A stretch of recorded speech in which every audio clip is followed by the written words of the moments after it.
Wow, wow, wow. Wow, wow. Hi, hello. Good evening. Welcome to Heaven Will Be Mine. I have no clue what this game is about. If the sound is good, I hope the sound is good.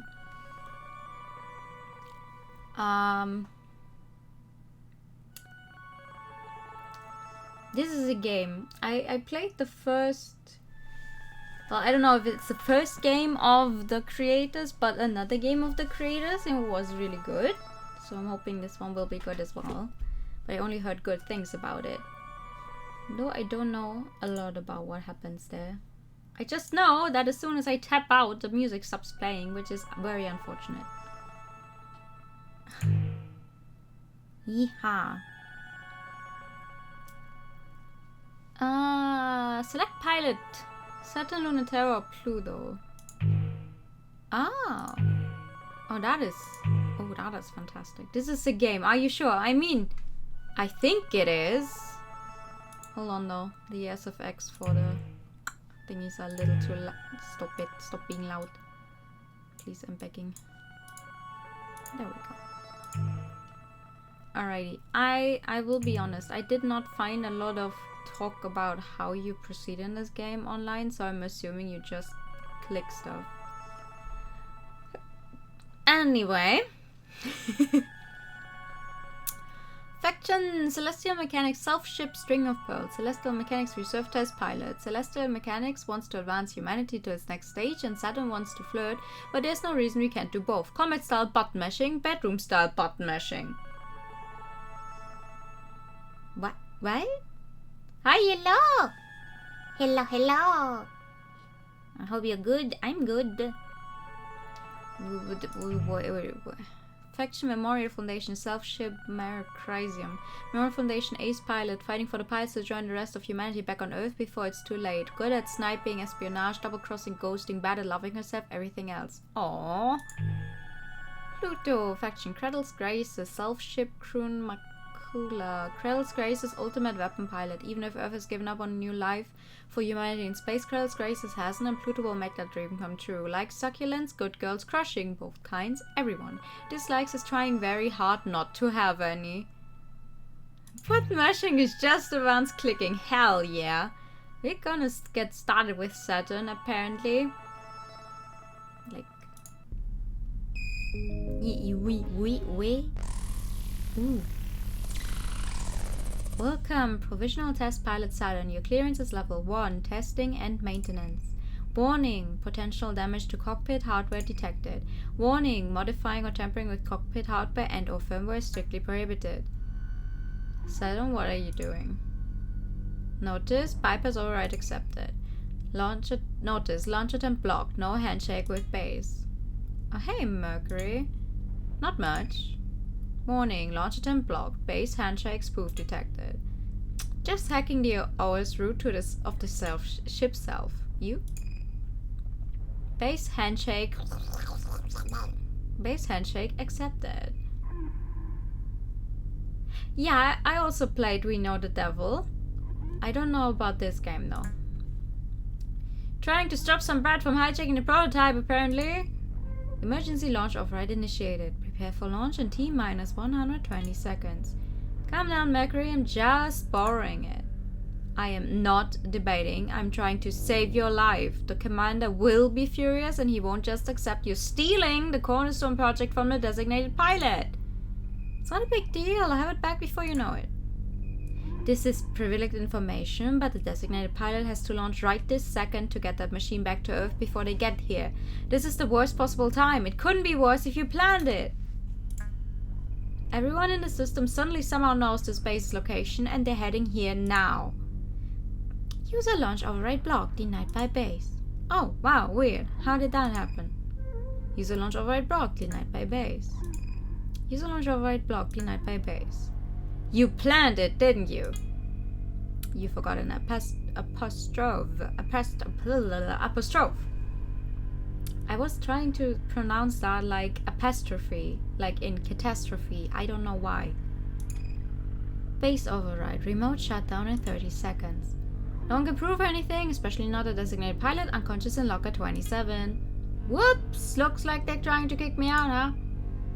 Saturn, I know you're mad, but you can't do this when they catch you. It's going to be so bad. Can you just please act like you're just praying them? There's still time. I will back them. Oh, such a worrywart. You've got hours to evacuate to the capital ship. They'll never engage you this far from base, and I'll be distracting them. I have it all figured out. Except for how you're going to do anything at all to accomplish that with it. Everyone trying to kill you. Base override. Remote shutdown in 20 seconds. Saturn, try to have a little faith. Base override. Remote shutdown in 15 seconds. Saturn, calm down. Jeez, it doesn't take a genius to drive one of these things to the moon. Who cares which one of us does it? Or do you think I can't? Base override. Remote shutdown in 10 seconds. That is not the issue. The commander cares and you know better than anyone what he's like. Base override. Remote shutdown in 9 seconds. Yep, this will just have to get used to it, lol. In 8 seconds. Saturn, what are you trying to prove? So much Mercury. But give me a little credit. I have much higher ambitions than just being a bitch. IFF sequence missing. Base override cancelled. I almost got worried for a sec, lol. Welcome, assigned pilot. Full permissions granted. Said I'm going to die and it will be your fault. Oh, come on. I'll get this to the moon safe and sound and let the Severance project be complete. I'll be very good, maybe, and do everything I'm supposed to, maybe. I know I'm in the second choice, but I'd rather have that than nothing, right? Very generous of me, isn't it? They will not accept that. They will sort of have to, though, won't they? If Command didn't want me to steal one, they shouldn't have benched me indefinitely. Warning, emergency launch initiated. Let me know when he starts admitting it. Warning, hostile launch, catapult locks on, high risk of damage to your ship self. Jeez, now they're just being needy. Mercury, isn't it just the worst when someone who doesn't care anymore starts clinging just because you found someone new? Notice, prepping weapon systems. Notice, electrotoxin levels surging. Notice, weapons operational. So gross, lol. Warning, emergency launch initiated. I don't know what the fuck is going on. Can't believe I really did it. I really, really did it. Everyone who said if I was good I'd get my chance again sure was a liar. I got away and I've got a ship and she's all mine. You're beautiful! I want to know everything about you. I miss this so much. Much better than the test machines when I was in the academy. She is beautiful. She's a wicked machine with a lot of secrets and just as giddy as her pilot to be free. She's extremely responsive, eager to do everything Saturn wants. You're even worth reading a manual for. What's in you? You're not hiding anything from me, are you? But Saturn already knows everything in the manual and more. It's a very cagey document that doesn't do the ship justice and is certainly hiding something. There's plenty of information on how to use her electromagnetic poisons and how to cheat distance and gravity, and all of that is fun, but none of that tells her the first thing about how to be a ship. This is useless. How can this help diagnose anything when I don't know the first thing about being a ship? So wrong. Way too dry. That's not what it's like at all. It's a body that's also a soul. It means exactly what it is. That's why it's small, curved in wicked edges in some places, but curved in soft ways elsewhere. Sharp claws and deadly tail, but cute enough to hug. So like a cat. So perfectly suited for Saturn, one has to understand exactly why they wouldn't give it to her. Really perfect. Fits better than a human body. That's easy enough to disobey everyone and run off with it, isn't it? Oh, speaking of. Oh, more threatening emails from my Aptus, missing me already. I gave him a perfectly good deal. For someone who always goes on about mutually beneficial arrangement, he's really having trouble seeing the big picture. In the time it takes him to realize that, I'm sure I can find something fun to do in this system. Time to test you out and see if it's really true. Can you give me everything I want down to the last drop? I don't actually have to do anything in this game aside from reading, right? Like, I don't have to suddenly fucking maneuver in space, right? This is a plain old visual novel, I think. It's January 1st, 1980, and a long and cold war where humanity united against its nemesis and existential threat from beyond the stars has been over for a long time. Since the 50s, we have been fighting a war against an existential threat that we cannot understand, cannot perceive, and is powerless against the technology of Earth. That is a pretty stupid sort of war to fight, isn't it? When there's enough of a mess down here to worry about. Humanity is already the undisputed authority of reality, and we have the physics to prove it. It's time to return to Earth, our home, the seat of the universe.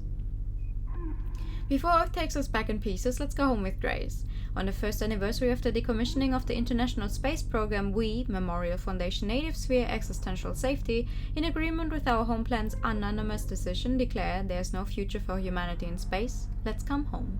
The Return Resolution Memorial Foundation Native Sphere Existential Safety. Accidentally playing a space shooter. I sure hope not! It's January 1st, 1981. It's been 1 year since we declared independence from Memorial Foundation and the rest of Earth. The Cold War is officially over, and it feels so light without the gravity weighing us down. How can a tiny handful of colonies, terraformers, and schools hold out against the full authority of Earth? Because that shit doesn't fly past escape velocity. To power the ship cells we made to fight the Cold War, we made tidal resonators to bring the gravity necessary for humans and culture to survive in space. And that gravity is ours now, enough to make a new world free from the weight of Earth. If Memorial Foundation wants to kill the future, they have to come and take it from us. We're thankful for our Cradle's graces, but we're not coming back. Independence Declaration, Cradle's graces. It's January 25, 1981. Memorial Foundation and Cradle's graces have been having fun for a little over a year. Nothing is breaking the stalemate. Earth is getting impatient. They have good reason to believe that the existential threat posed by a divided humanity in space is much greater than any theoretically malevolent entity outside the native sphere. While the kids are fighting, Earth is getting ready to list the humans remaining in space as part of the existential threat, and when they do, they'll send real weapons and end this war fought with plastic toys. A justification: we're technically less than 100% human, just not human enough to be something else. It's hard to believe they're really onto us. It's time to make a drastic move. Bring our final piece, the prototype ship self-string of pearls we made in the atmosphere of planet Cronus, which will never be Saturn, to the lunar gravity well, where Memorial Foundation and Cradle's graces are already headed. Whoever controls that place controls human access to space. We can be sure everything will be placed there. Earth or space, we are just short of 100% human, so let's see how much less than 100% we can get. Internal report, celestial mechanics. Accidentally playing a space platformer. No, I would die. Day 1. Ooh, okay. That looks funky. What's this? Mails. Ooh. Subject: Truce ending effective immediately. Origin: Native Sphere Mass Communication. Author: Memorial Foundation Existential Safety. To all members of the former Memorial Foundation Native Sphere Existential Research Division, now known as Celestial Mechanics, this message serves as a formal acknowledgement that this branch has violated our trust and broken the provisions of the 1981 Memorial Foundation Consensus by violating Clause 3, the development of a variable gravity engine, and Clause 7, installation of a variable gravity engine into the ship's self-string of pearls. Celestial Mechanics will no longer be listed as part of Memorial Foundation. They will be formally relisted as an independent entity and considered a true existential threat by Memorial Foundation Native Sphere Existential Safety. MFNSES. Okay. I was thinking maybe if I shorten it, it would be easier to say, but for some reason it's still hard to say. We are still offering forgiveness, so please defect as soon as possible while the appeal grace period is still in effect. Please otherwise expect tidal retaliation for existential endangerment of human culture. Halimede, Princess, Memorial Foundation Native Sphere Existential Safety. Subject: Your Parent Promotion. From Origin Celestial Mechanics Division Lead, author Yeptis. Good job, Saturn. There's no point in being angry with you, so I'll choose to be proud of you instead. I refrain from having you sunk, since that's counterproductive to our intentions for that unit. You were a reserve candidate after all, so you'll do fine. Try not to make it too much of a pain in the ass for me. I'll have Mercury reassigned to you, since he apparently doesn't have a say in the matter. How nostalgic. The two of you had so much potential. Well, he knows how to do his job at least. Do your best to not get the string of pearls sunk. We'll absolutely wash you out of the biological interface and reassign you permanently if we get the chance, so prove you're competent enough and neither of us will have wasted our time. Yeptis, Division Lead Celestial Mechanics.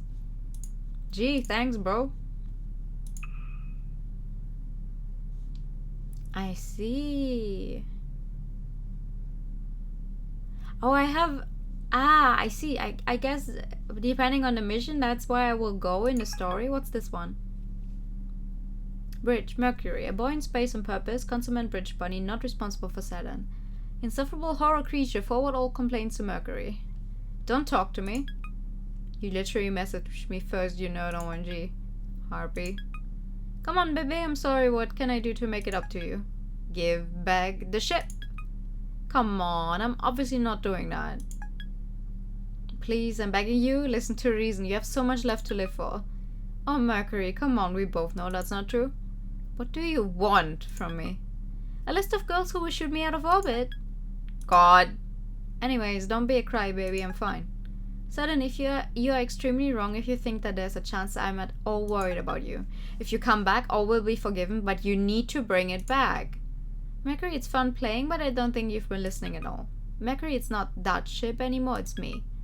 Mercury, you wouldn't ask me to give up on my own self, would you? I'm sailing on a ship of myself now, and I'm not giving it up until gravity drags me back kicking and screaming. I can't deal with you. Aw, thank you, baby. You're a nightmare, and I'm giving up trying to save you from yourself. I love you. I hate you so much. You can't stay mad at me. I can, and it's horrible, but my revenge will come because literally everyone else in the universe can. Oh, darn. Guess I should have fun while it lasts. Saturn, if you defect, I cannot protect you. Yep, this is furious, and he's going to come personally for you if you don't come back. I told you I do all the missions. What don't you believe me, lol? Obviously not. Not fair. Okay, let me ask this. Do you think I'd give up on the aversion project? Go on. Yeptus wanted us to fight for a new self beyond the ship's self, but not even get a taste until the end. Fuck that. My house now. My city now. Tell me, which of the two of us you trust less, Mercury? Channel closed! Yikes. Alright. What's this? Ah, okay. I can... Alignment? Ooh. Oh, okay. What's this? Aha. Okay, I can save. Ooh, okay. Okay, we select the mission. I have no fucking clue where to go first. I just choose the upper one first, simply because it's the one on top. Saturn return. In the strange gravity of the abandoned Daphnis lab, Saturn lies in wait for the looming threat of Pluto's mysterious ship. But what are they after, and will they get it? Okay. What happens if I... Hi. What do you mean I can feel a presence? Please do not try to sound that cool. I can feel a presence. Everyone can feel a presence. I can feel it right now. How could you even possibly ignore something like that? Shut up. I mean I can feel it physically. Oh. Wait, what? Like how? Like, I feel like I'm gonna throw up. It's like I'm spinning upside down and can't stop. Are you sure you haven't somehow concussed yourself or given yourself gravity sickness from all of the damage you've managed to inflict on yourself in the past 12 hours? Yes, and it's on top of all of that, also shut up. String of Pearls is feeding me sensory information on the direct line. I'm a human being with 5 senses and she's trying to cram a dozen more into me. By direct line, you are in fact talking about the extremely creepy physical interface connection between you and the String of Pearls, correct? It really, really is, right? It's truly incredible how we agree about everything and still feel the opposite about it. Is this why you keep hesitating before giving me intel? Yes, because you're going to do the opposite of what you should do with it, but I also can't not tell you because you might die, so running support for you is an incredibly anxiety-inducing affair. Must be hard. Thank you for acknowledging it. So, you're gonna tell me what's after me? You've already figured it out, haven't you? But yes, it's our Cradle's Grace's masterwork.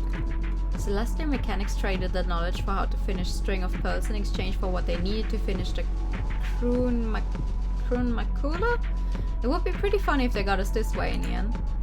It's headed directly to the lab. We've already evacuated on the capital ship, but you are its highest priority. Should I play bait? If anything, it's more important for you to get back to the native sphere first. In order for us to make contact, we need a string of pearls. We believe if you hide in the abandoned Daphne's lab, you can use a decaying gravity furnace for cover. Oh, that's sensible. Hello, good evening. The bait sounds like a lot more fun, you know? Really? Oh, come on. Yep, this must think the pilot's a real idiot if she's going to waste her time on a wild goose chase like that. He wouldn't just sacrifice you like that. He would. There must be backups for making contact. Just because I'm the easiest option doesn't mean I'm the only one. He's testing to see if I'm worth investing in or just going to get myself killed. Music could be a bit lower. Oh yeah, we can do that. Hold up. We can do that.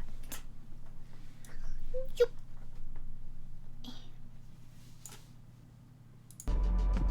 Better? No, it didn't actually turn down at all, did it?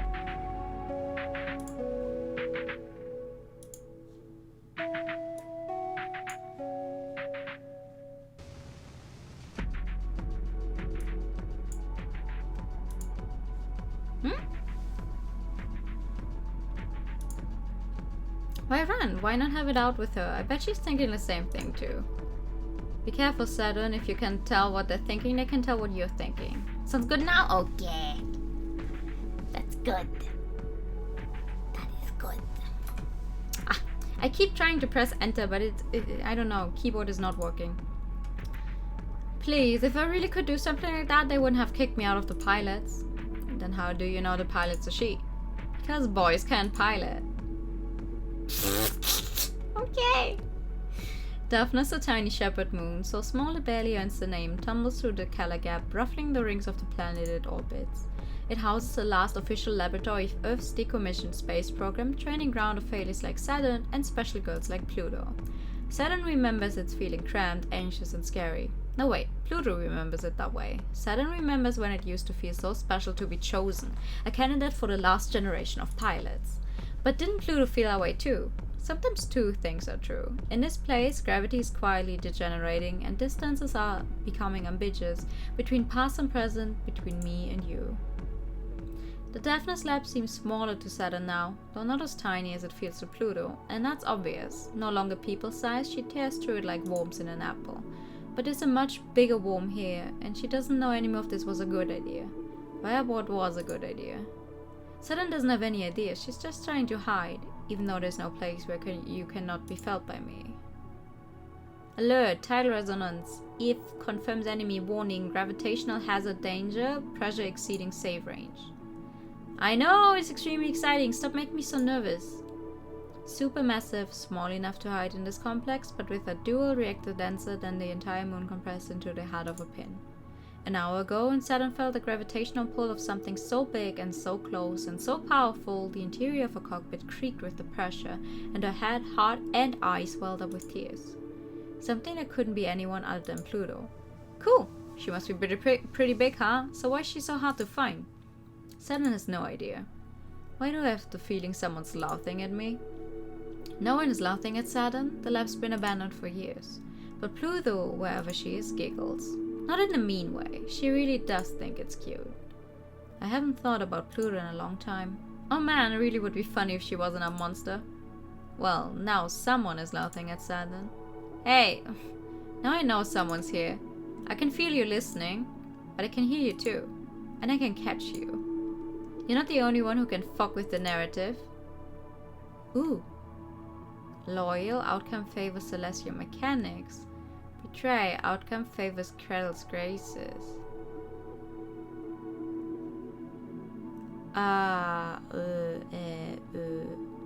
Can I save here? Yeah, okay.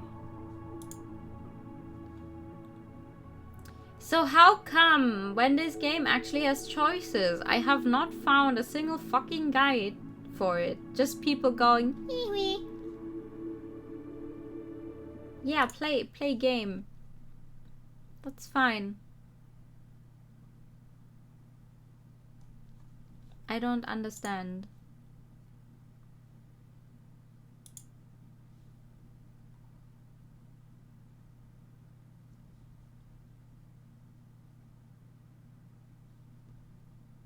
Oh well. I guess we'll just go for everything that favors the celestial mechanics first and see what happens. Achievement unlocked. Good at bad decisions. Oh god, okay.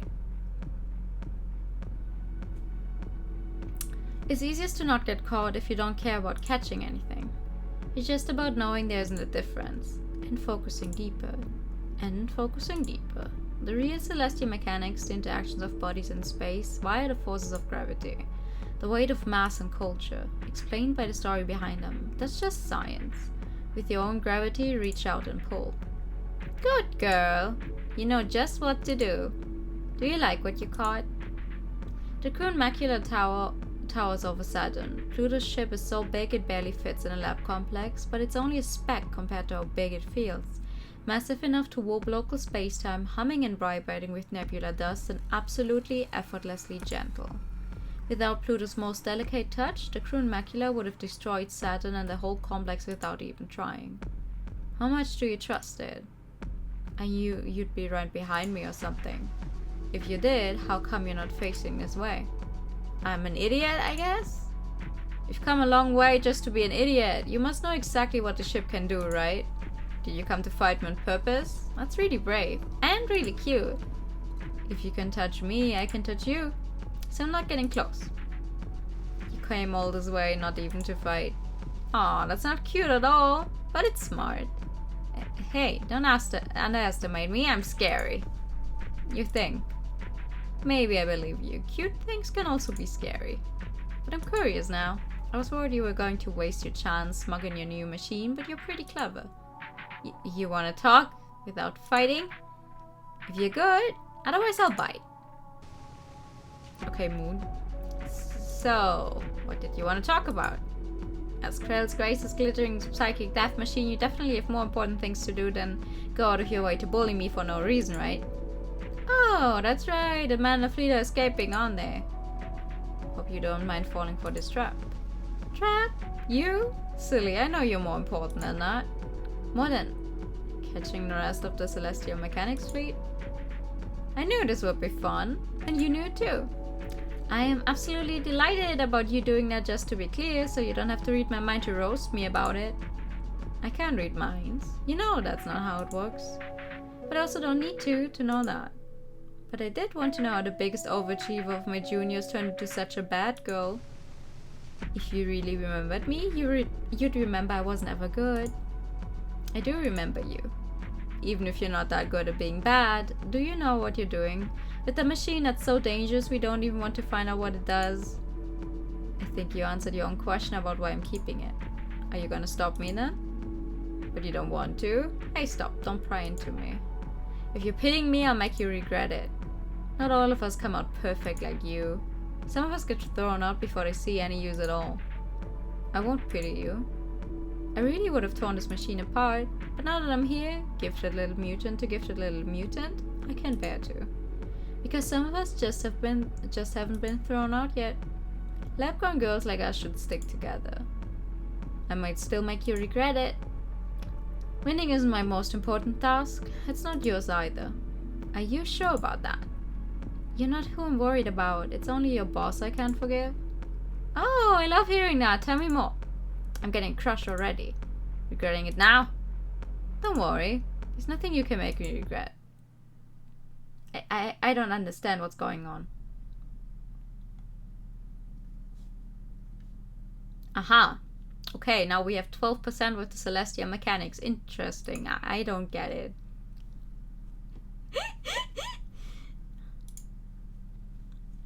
Pilot candidate 007 Mercury interviews. Don't worry, it's just a checkup. Historically untrustworthy scenario. It's just questions, I promise. That's not really a great way to set my mind at ease. Let's just answer good questions, okay, wise guy? Fine. Have you experienced a sense of vertigo or loss of balance for a period lasting more than 2 minutes in the last month? No. Have your eating habits changed at all recently? No. No. Mercury, work with me, please. Why? You work with me. If I absolutely promise neither I nor anyone else will do anything at all to stop you from being exactly who you want or from whatever changes you need, will you at least answer my questions? Sometimes. Maybe. Okay, that's good enough for me. We're just curious if it's a side effect or life in space, or the educational programming for Dr. Nix, or in reference to the behavior of Yaptors. No, that's backwards. Everyone else seems to get to do whatever they want without limits in space. Why is it weird when I do it? We want to test for the effects of space alone, so self-induced changes have to be controlled. Don't ask what's in my endocrine system, it's my endocrine system. Fine, it's testosterone and I put it there because I wanted it there. Is that enough? Well, I guess that is what I needed to know. If you promise not to ask me about it again, I give you all the data I cataloged about the changes. Okay, I get it. You're starting to get it. Stop treating me like a girl, and I'll know you've really got it. Ooh. Okay. Recommended tactics. The string of pearls is configured for specific outward expressions of gravity tidal forces. The dissonant rhythm of this reactor makes peaceful tidal communication risky and difficult. Be cautious despite the range and penetration this unit is capable of. The electromagnetic conductors have liquefied the electrical energy into a corrupting material, a form of theoretical matter that should be used as the primary engagement tool. As a seducer-saboteur model, the unit's functions are inherently insidious. Rather than armor, the physics are infinitely malleable and regenerate. It is safer to take damage head-on as an opportunity to infect rather than avoid, but the unit can be contained, restrained, and impeded physically and tidally. That is a lot of big words. Mercury, listen, it's an emergency. I'm sorry about everything, but it's important. You have to tell Commander that I'm getting so late. I'm logging off, bye. I was not fooled for even a second that this would be useful. Really? Not even for a second? I no longer experience hope as a concept. You freed me from it. Oh, stop! I'm blushing! What do you want from me, Saturn? Do you know any discreet places to make out in on areas? Goodbye, Saturn! Also, here's a test output today. Saturn! Goodbye!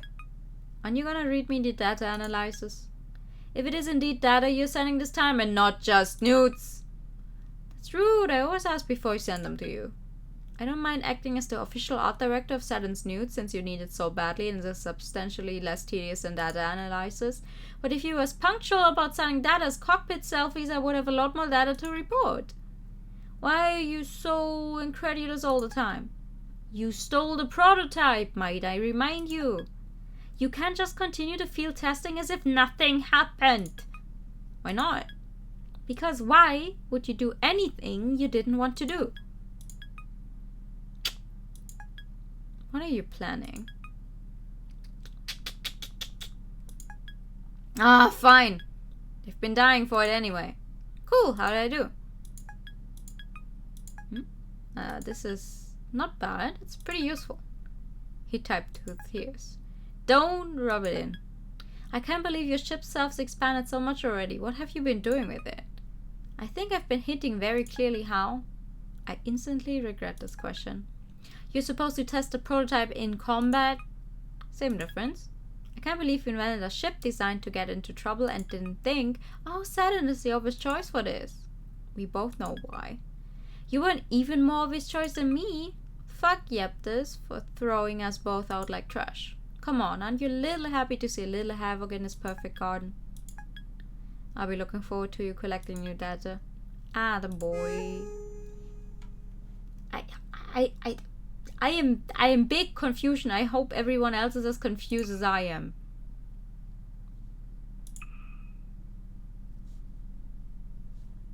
Oh, I actually have to read the other one as well anyway. Okay, that sounds fun.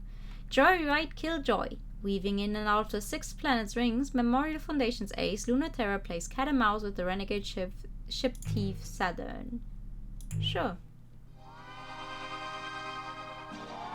Please tell me how long you're going to be engaged in this. May I stress again, incredibly dangerous, giant waste of time. Until they start sending someone interesting after me, Mercury. The whole fleet would be after you if you hadn't managed the entire launch hangar when you stole that. Damaged. Excuse me, damaged. Not managed. Could they even take me out while I'm flying this thing? No, but it won't stop him from trying. And let me stress, this info packet is a gift purely to prevent the ship itself from falling into enemy hands and not an indication of any sort of forgiveness.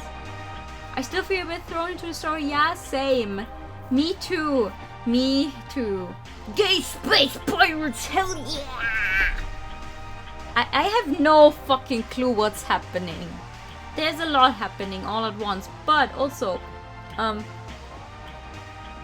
yeah, from the little I did find it, apparently starting with Saturn is a good choice. So if we start with someone else, we'd be thrown into even more confusing story. It can be really hard to follow, just follow through emotions. Okay, sure. Let's try it out. See you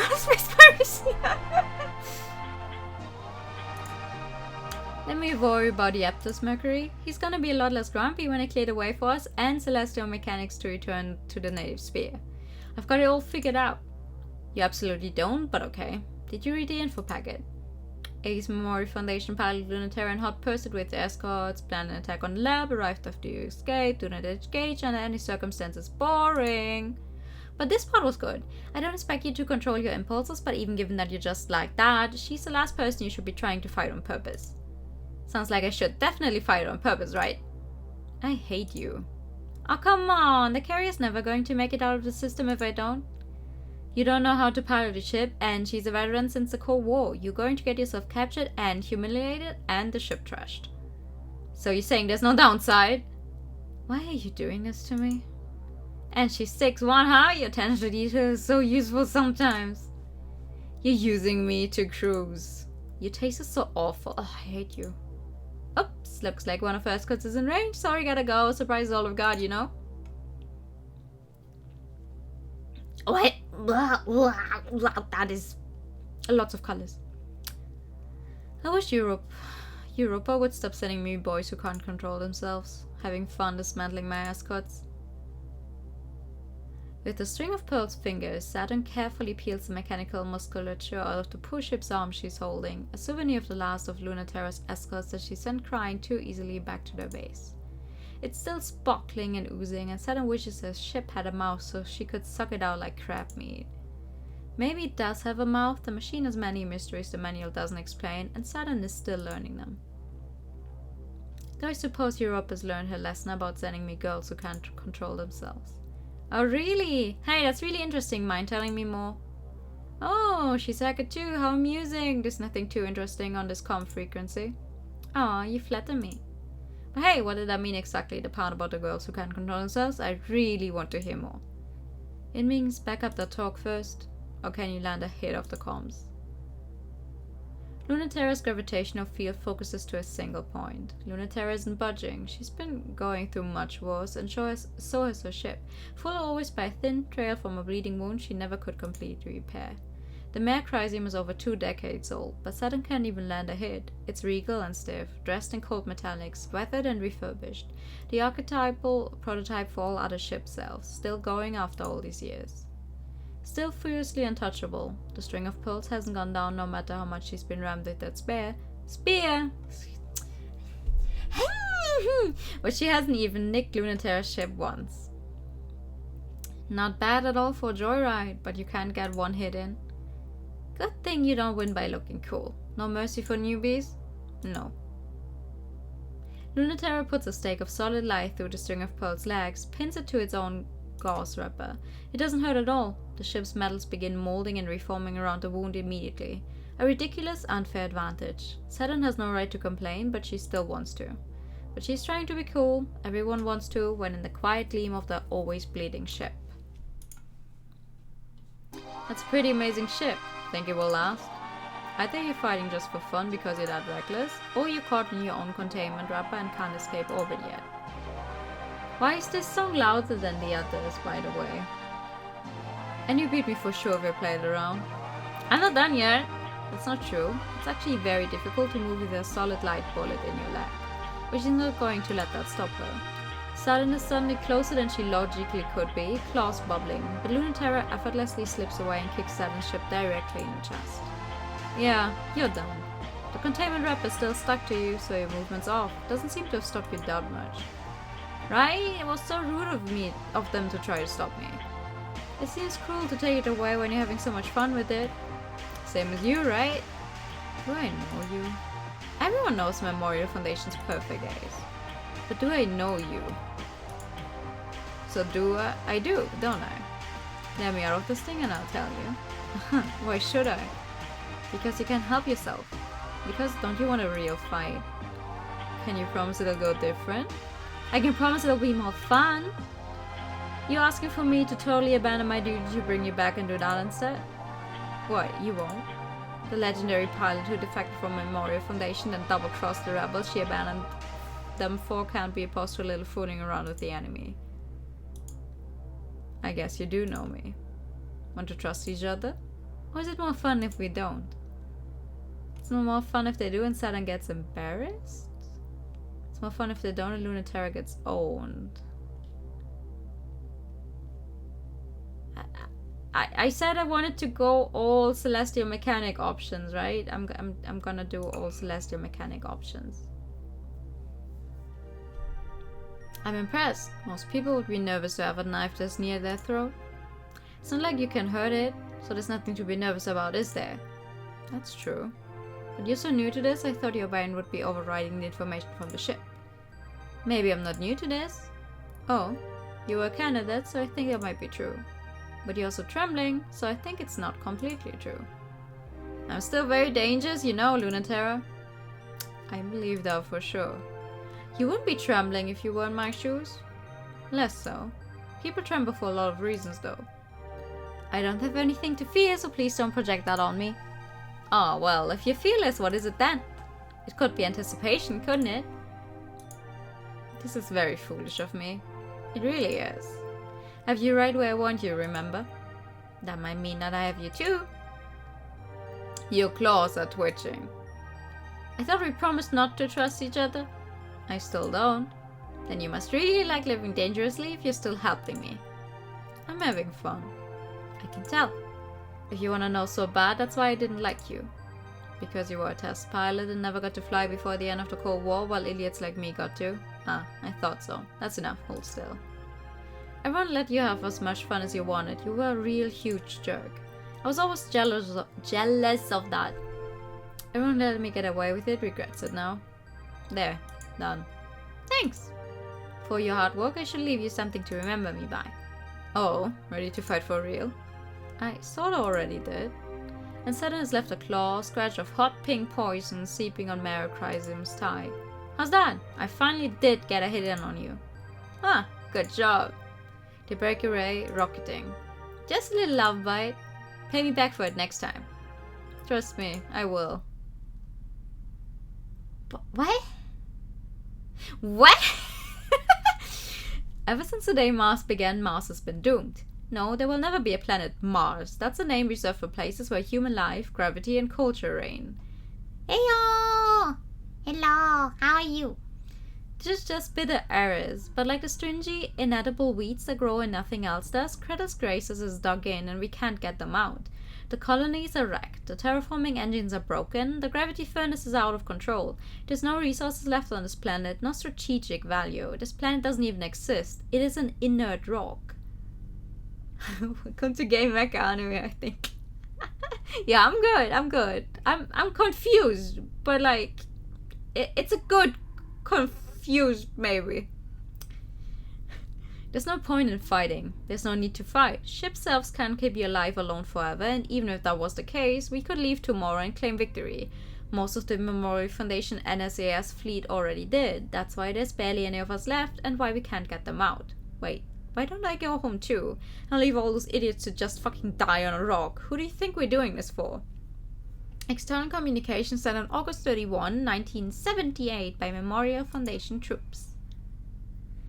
Hey, it's not like we're idiots, we know we're doomed. This planet still doesn't fulfill the requirements for human life, and life is just a start anyway.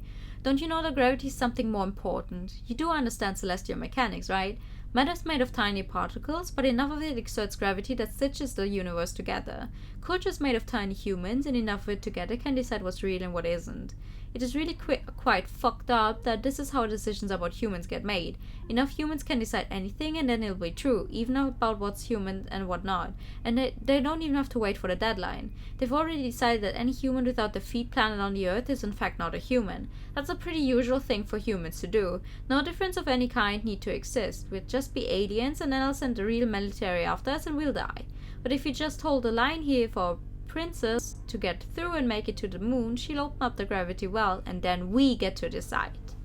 Internal communications sent on January 25th, 1981 by Krell's Grace's Irregulars. It's morning on Eris, but what's time and space? If we can get our capital ship launched and refueled and a prototype retrofitted with the final equipment, we'll have everything in place. Keep out of the canyons of Mars, where Krell's Graces and Memorial Foundation are bickering, hold the city ruins against invading troops, and make sure no one tries to set the oxygen ocean on fire while we refuel. It's a pretty thankless job. But me, I can't wait to see what happens. This is the most exciting space has ever been. Before we got here, this was a dead rock, but the best we could have ever hoped for was Earth in a different place. Who needs that? Far in the distance, the moon's gravity well shines. If no one controls it before the deadline is up, Earth will take drastic steps to ensure that humanity is not divided. What they're afraid of happening, we will ensure that it happens. We finally have something alien in space. Private communication sent on January 26, 1981 by a celestial mechanics researcher. Day 3! Root corruption. Error. Mission parameters not detected. Mission results needed for gravitational slingshot permissions. Error. Navigation shot is not found. Manual inject mission results txt. Mission parameters found. All results perfect and amazing. Wow, thank you, Saturn. Flight path generating. Fleet path. Kronos orbit refuel on planet Ares Lagrange colony pass. Classified operation Earth's moon. New standing orders coming in. Ares guard celestial mechanics fleet refueling on Ares oxygen ocean. Ares stay. Wait, never mind. Excuse me. Ares is someone who's actually fucking talking. I'm dumb. Stay out of trouble and do not engage Memorial Foundation troops patrolling in immediate vicinity. Accept orders. No. Error. Cannot proceed. Manual inject. Accepted. Normalizing gravitational slingshot effect. Prepare for immediate launch to Ares. What? What? What? It's this one. Oh my god, sorry for getting back to you so late, but I was in the middle of a meeting. My phone buzzed so much the director asked me if I need to take a call. I swear you do this on purpose. I don't think you really need feedback on your news that quickly, even though, yes, they're really important to me and I can't stop thinking about them or getting any of my work done, and my presentation suffered greatly for my lack of focus. I expect you're prepared for a little payback, and after I send you my schedule so that this won't happen again, even. Okay. Hey, you would have asked me for my meeting time so that you could send those to me at the worst possible moment, would you? I already know the answer to that, so why don't you tell me this? Why can I never get enough of you? Ooh. Be careful today. I'm never careful any day, so I'm serious this time. Yep, this is gonna feel today. I don't know where he's fighting, but you should be careful. Geez, you worry too much. Obviously, because you give me so much to worry about. I mean, are you really worried? His ship self is actually not that scary. Not as scary as mine. As if that was a thing I was worried about. What then? Oh, ew, god, I'm not even thinking about letting our mutual ex touch me. I won't even fight him. I curve him the second his tights so much as tremble against my plating. Why would you worry I don't even slightly hate him less than you do? There's no possible way you hate him more than I do, but that's not the issue. That's never the issue with him. Hating him hasn't made him any easier to deal with. We were kids though, we are older and wiser now. Elmow. Haha. At least you're Mercury. Hardly. Or I wouldn't be telling you. You remember how it just casually lingers fingers a second too long on your shoulder? In front of everyone? It was so gross. It was so gross. And I loved the attention every time. It made me so smug. I loved it. It was gross. I hate him. Do you love yourself enough to not fall for it again? I definitely hate him enough to not fall for it. Do you? No, obviously. I'm still in celestial mechanics, so how do you think I feel? You're soaring! You've got a stupid idiot who loves you and you get to do research and never have to deal with him again. And with this chip self, we'll have the future. And no matter what, I'll make sure he won't. Aha! So both Saturn and Mercury at some point dated Yaptus, who has a very funky name. I guess. Okay, what's next? Ooh. Deep dive. The oxygen ocean serves as both fuel yard and terraforming engine for planet Ares, and it's a perfect hiding place for the migrating celestial mechanics fleet, but deep down something is reaching up for them. Ooh. What does that mean? So what are you doing? Disabling all comms and the diving supports, and oh, you're still here? I thought I cut this channel too. Well, I should go ahead and shut it. Don't you dare cut me off. You can listen if you promise not to whine or stop me. I will do no such thing and you cannot make a deal with me. I'm simply stating a fact, not making an argument. Just why, Southern? Why are you such an incorrigible, petulant nightmare? After you're probationally forgiven for doing a very good job not getting String of Pearls ruined or captured, and Command even decided to give you the job of sparking the gravity engine that will take our fleet back to the native sphere, I would think you wouldn't be so into pressing your luck recklessly. But everyone except for you is so annoying. They're annoying because whatever's causing the tidal interference from the bottom of the oxygen ocean is almost certainly Dark Cradle's Grace's weapon, and I've no reason to believe you're going to be loyal. Every single second of the day you are horrid and undisciplined, and your brief periods of obedience only seem to exist to throw everyone off later. I mean, if you want me to cover for you, you have to play along a little. Why are you like this? Years of encouragement and grooming followed by abandonment and neglect. You know that.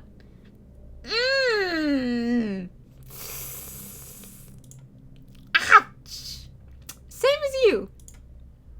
And same for the pilot you're after too, is that why? In a different way, but I think so. Enemy or not, I want to talk. I think I'm getting somewhere. And I'm not going to get to talk if you all are interfering. What if she doesn't want to just talk? And then you really appreciate me cutting the cables before she pulls all of you down here with me. Why is it so important anyway? You really jeopardized the whole operation for that? What, you don't think I have my own cunning master plan? It's way better than this. Supposedly, nothing can stop the crew in Macula. Is it better to find out if that's true sooner than later? Fight her or talk, which is it? How are they any different? Anyways, don't worry when a connection accidentally breaks. It'll be fine, promise, and you will be too. Share a secret moment deep down. Getting a tug of war above the waves. No, we're going for celestial mechanics all the way. Celestial mechanic advances.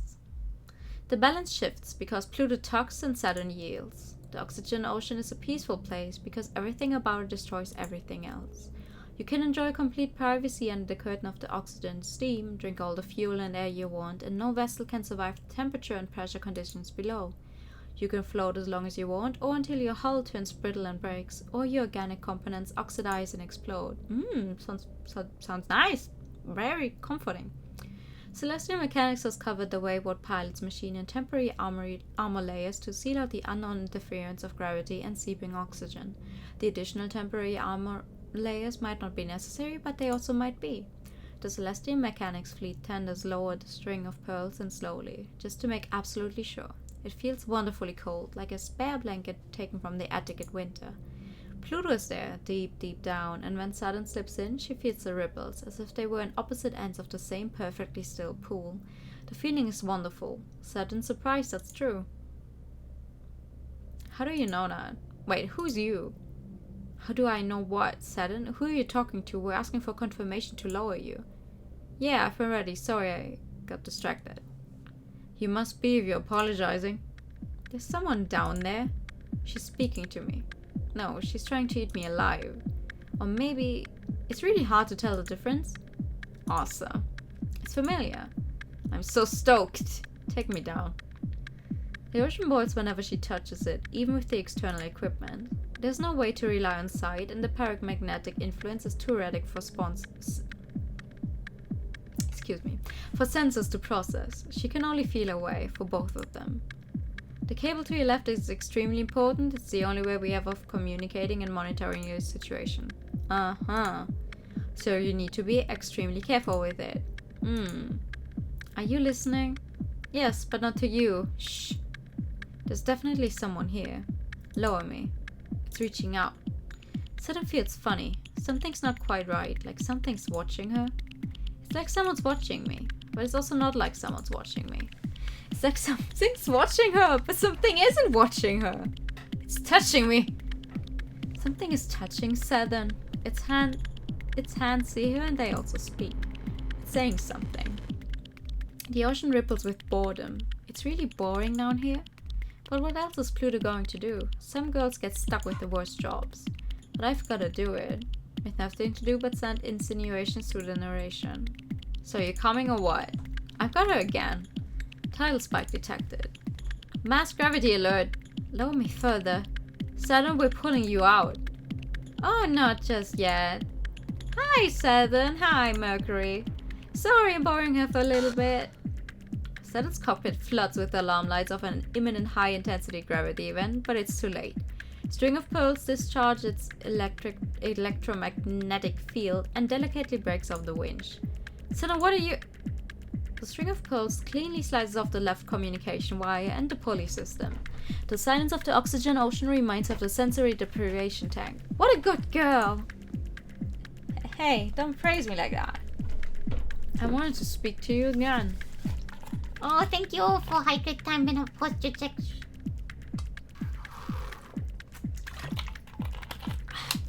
Just a second.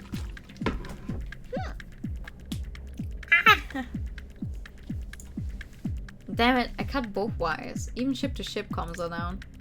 Saturn, can you hear me? Pikachu, okay.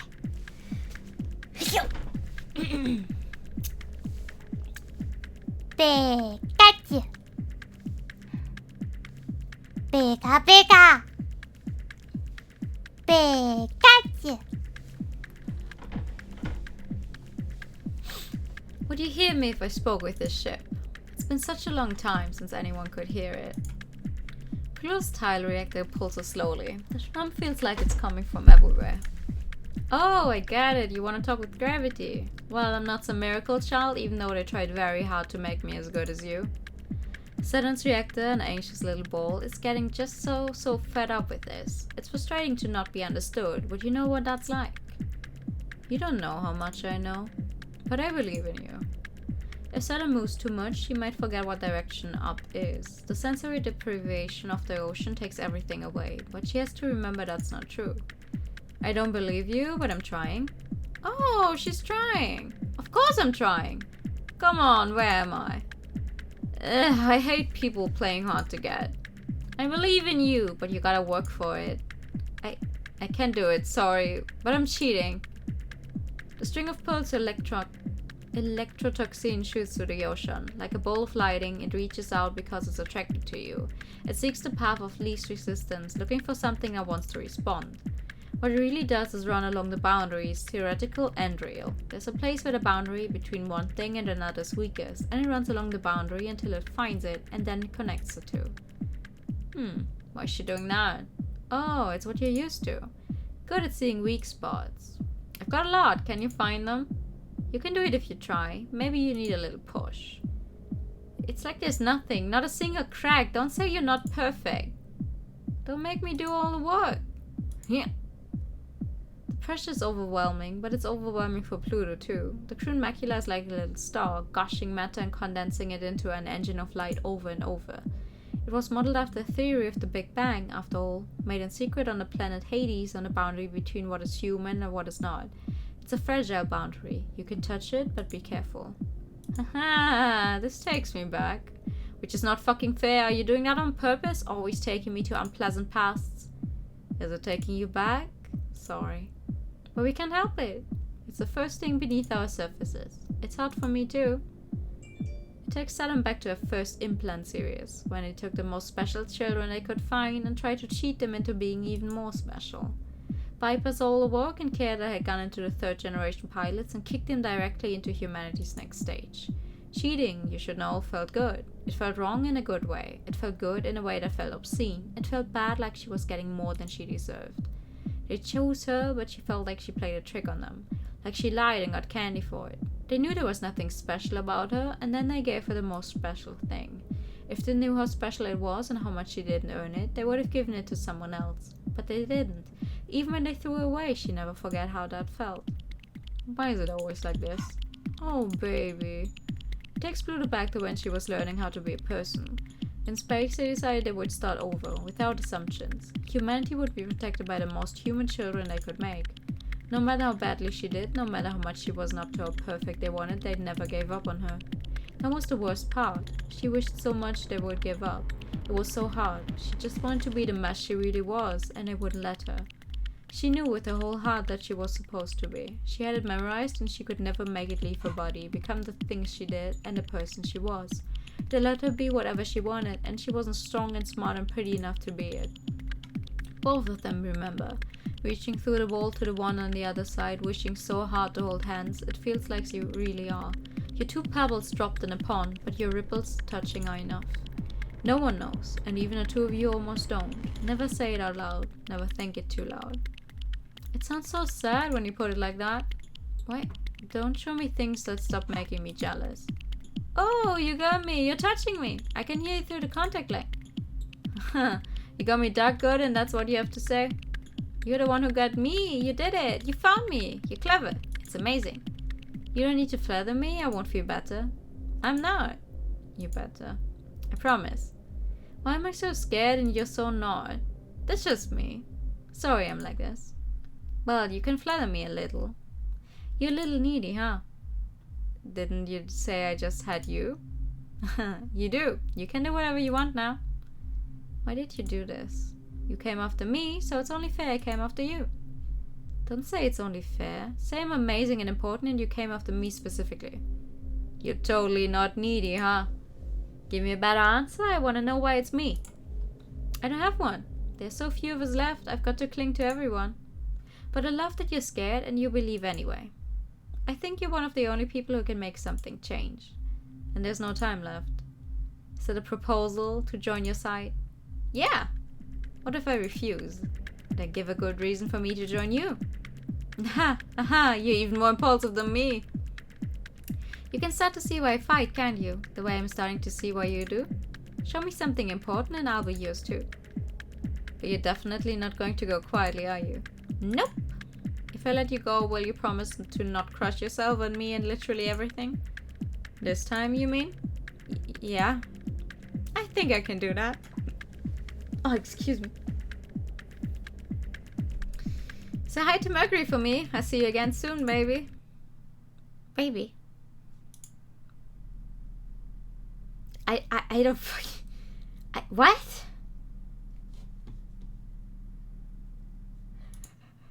I don't get what's going on, like, at all.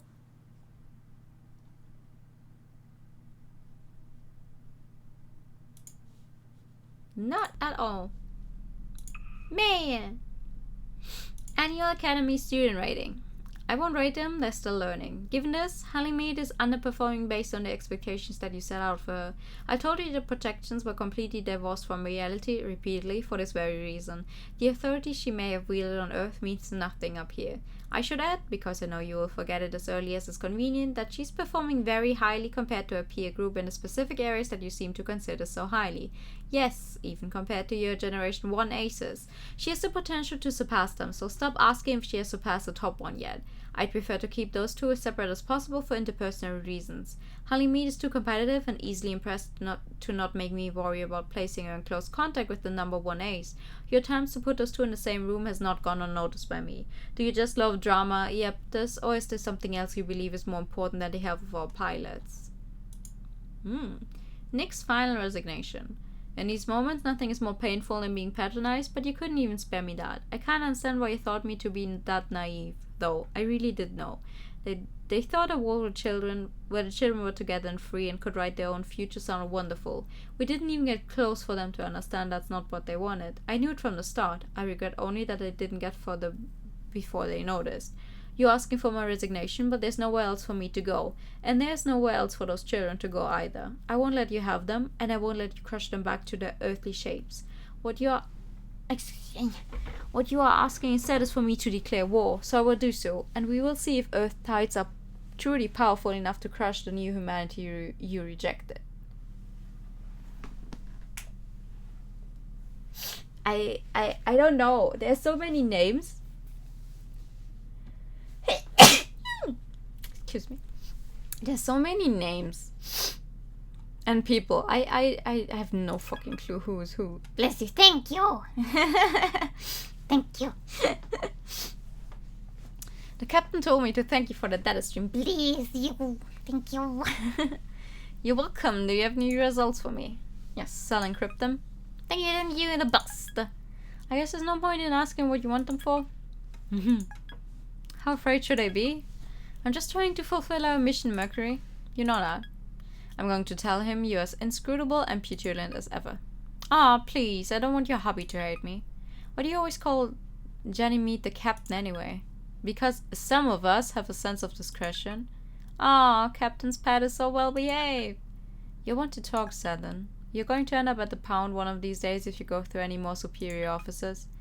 No, it's cute you both tidily locked that quick. You're making all the lesbians jealous. Then act like it, Saturn. And I will not apologize for locking it down. I've had my fill of being a pet. I don't really want to be a pet either. Maybe you are learning to love yourself. What I'd like is to be a toy. That's even worse. No, it's better.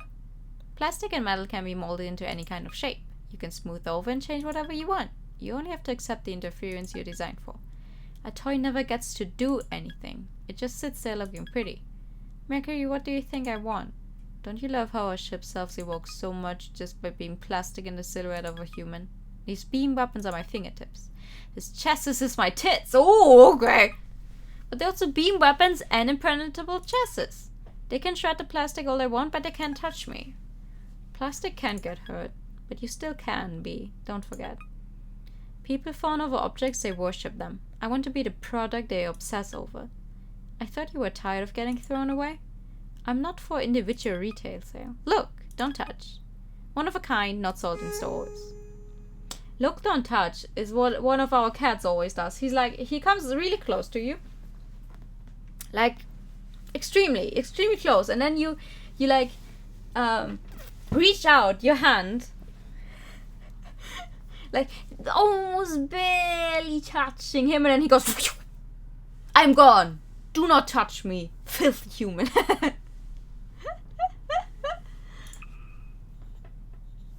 I don't know why he does it. It's like, come on. Why won't you let me touch you? 500mm kiss. Memorial Foundation deploys a certain sniper to stop escape and resupply routes to the resting Celestial Mechanics fleet. All Saturn needs to do is stay out of trouble, but what's the chance of that? Hee hee. No, go ahead, take your time. We're not dying yet or anything. You know, fighting officially on Ares is a lot less fun than I was promised it would be. It's real work, Saturn. I thought that's what all of that getting back on our good side was all about. They shouldn't have done such a good job of hiding in the oxygen ocean then. You could maybe stage an attack from the Olympus ruins, but not even Kratos' Graces is precious enough to defend them. Memorial Foundation is thorough enough to watch over it. Of course, only they would be that annoying. There's recent activity there and they want an investigation. They're just being paranoid. That's a stupid plan and they're only sending someone there to waste their time chancing we're dumb. Or baiting us.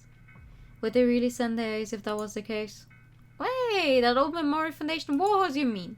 Why didn't you tell me the most important part first? Coordinates now, please. Saturn, I really hope you're not actually... Yeah, I'm feeling like, you know, Commander's right actually. That area needs some really thorough investigation, just to be sure. What's with this sudden enthusiasm? It's really not... No, wait, it's exactly like you. When you said you fought off the Maracrysian pilot, what were you actually doing?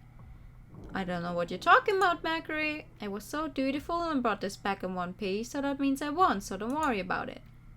Why are you like this? Saturn gets no scope by Lunatera!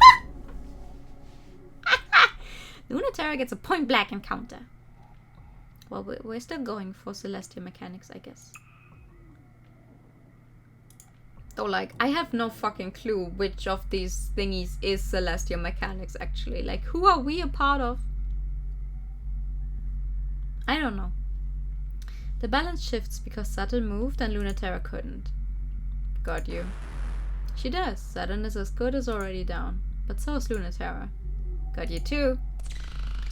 Pure spite got Saturn this far and will get her even farther. She takes aim and fires. Lunaterra, perfectly still for the perfect shot, is perfectly unable to get out of the way in time. Saturn's string of pearls is laid out flat on her back, creaking and twitching, and Lunaterra's mare Chrysum falls from a sniper spot like a burning star. Lunaterra wakes up first, but her flighty unit is shot. It's hard to hide a ship that can't fly in a city, but the mare Chrysum is full of unfair tricks. Shooting her down is just the beginning. You have to catch her next. That's alright with Saturn. She's at her best when everyone is in her dirt. When she wakes up, she's ready. She might be in worse shape than Lunaterra, but worse shape is her best. String of pearls skirts along the half-constructed city with the shape of ruins and a pristine finish of plastic toys still in their boxes, looking for the hole Lunaterra's nestled in and dodging her shots of protest. Reaper took longer than I thought, but ready or not, here I come. Hey, come out, come out, come out! You almost got me the last time you poked your head out to shoot. Try again. Come on, I'm not babbling to trick you or anything. I'm just having a great time here. I'd love it if you stopped making me feel like I'm just talking to myself. I can hear you just fine, Saturn. What? This isn't exciting enough? I guess that's why you're the ace pilot, LT. I need to have you on the ropes to taunt you and dodge at the same time. An ear-splitting crash. Impossible to tell which direction a shot came from. The cover around Saturn explodes. I'm an ace because I keep my priorities straight. That's not what I've heard. What have you heard? That keeping your priorities straight is the thing that you're the worst at. That is pretty much your most obvious weak point. Maybe they don't know what my priorities are. Is getting shot down by an idiot with no combat experience high on your priority list? The building next to Saturn explodes. Is missing all the time high on your priority list? You really are, Brad. Is getting harassed constantly by flirtatious brats are high on your priority list? You're really on your toes today. I can't hit you with anything. Yeah, I'm having fun too. What a mess. I don't know why I'm laughing about it or having so much fun. I'm glad you think so. It's a funny kind of date if you put it that way. If this fighting's just play fighting, then keep playing with me. Should be careful though, you never know what I might try next. Got so many plans for dragging you out in the sun. Like what? Are they working on me? Of course, stop underestimating me. I'm executing several plans as we speak. You're not at all ready, Lunaterra. I'm not giving you any way out. You're not going to at least give me a hand. I'm at a disadvantage here. You can trick me into giving it all away, but maybe you're right. Maybe I should be generous and let you know just a hint about one plan. You're generous. You should know this, but winning is my highest priority. It won't mean that I'm easy though. Hey, we do think alike. At least in the first half of that. If you love winning, the stalemate of this whole conflict should bore you to tears. All that's left in space are second choice pilots who suck at things like winning no matter how good they are. I'm the second choice, but I'm the pilot that's here right now, and no one else would have thought of the plan I did. Oh, I'm second choice too. I wouldn't be here. Is that great a plan? Really? You? Oh, it's not a good plan. It's just that no one else would do it because I'd have to be a freak to try to catch you on foot. A first choice would never be sent to space in the first place. That does sound like a crazy plan to me. What would you even do if you found me assuming I'm standing still? I know it sounds like I'm showing off, but I couldn't beat you in a fair fight, so anything else is in my favor, right? Maybe it's the only way around that ghost ship of yours and how much of a genius you are. I can track any ship that I've hit once. I also have ways of being so hidden you could never find me. You're right, but you haven't used them. Maybe not. Also, did you know that your mare Chrysum has a manual bypass for opening a cockpit? Yes. Oh, good, but I'll knock anyway. A gentle hiss of pressure and the cockpit opens. Whoa! Hi! Hi! Hi!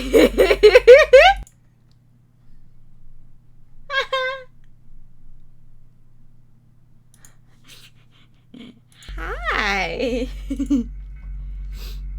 You look a little different, not nearly so smart. And you look a lot different. I remember you now. You were such a good girl and never would have thought that was you. You're smiling, Lunaterra? Did something good just happen? You must really trust me to come unarmed. Why would I need to be? I win! I'd say I'm pretty dangerous just like this. You think of everything. Never mind. You do look infuriatingly smug for someone to just be. Step away from the controls. Sure, I'm not laughing at you, I'm impressed. You know, even still, even in a fake fight you have no respect for, no one takes me this seriously. I'm the Memorial Foundation ace, but just by default, after the good ones left. So don't mind losing to you, since you think I'm so cool. Lunatera kneels by the controls, hands up. They're still in reach. Sudden climbs the open hatch. No sudden movements, and I don't think you're cool. What do you want now? My ship? Me? They're both useless. I'll decide that. I don't need your ship out of commission. I'm going to be much cooler than you very soon, and then I'll beat you sort of fair and square, but maybe I should reprogram the ship to be absolutely sure. Lunatera whips her around so fast Saturn spin down in the cockpit seat before she can tell how it happened. Sorry, but touching there isn't allowed. So, then where is touching allowed? Oh! You're absolutely much more dangerous without a gun. Ooh! Lunatera's hand is on Saturn's collar and her other on Saturn's wrist. Saturn slips her free hand down Lunatera's arm. So how about here? That's fine. What about here? I won't stop you. You don't mind if I touch your face, but you won't let me touch your ship. Some places on the ship are fine, some places on me are fine. Which do you want to know right now? Is this... damn it. So how's unbuttoning my shirt going? It's harder than it looks at that angle with just one hand, huh? Oh! Oh! Oh!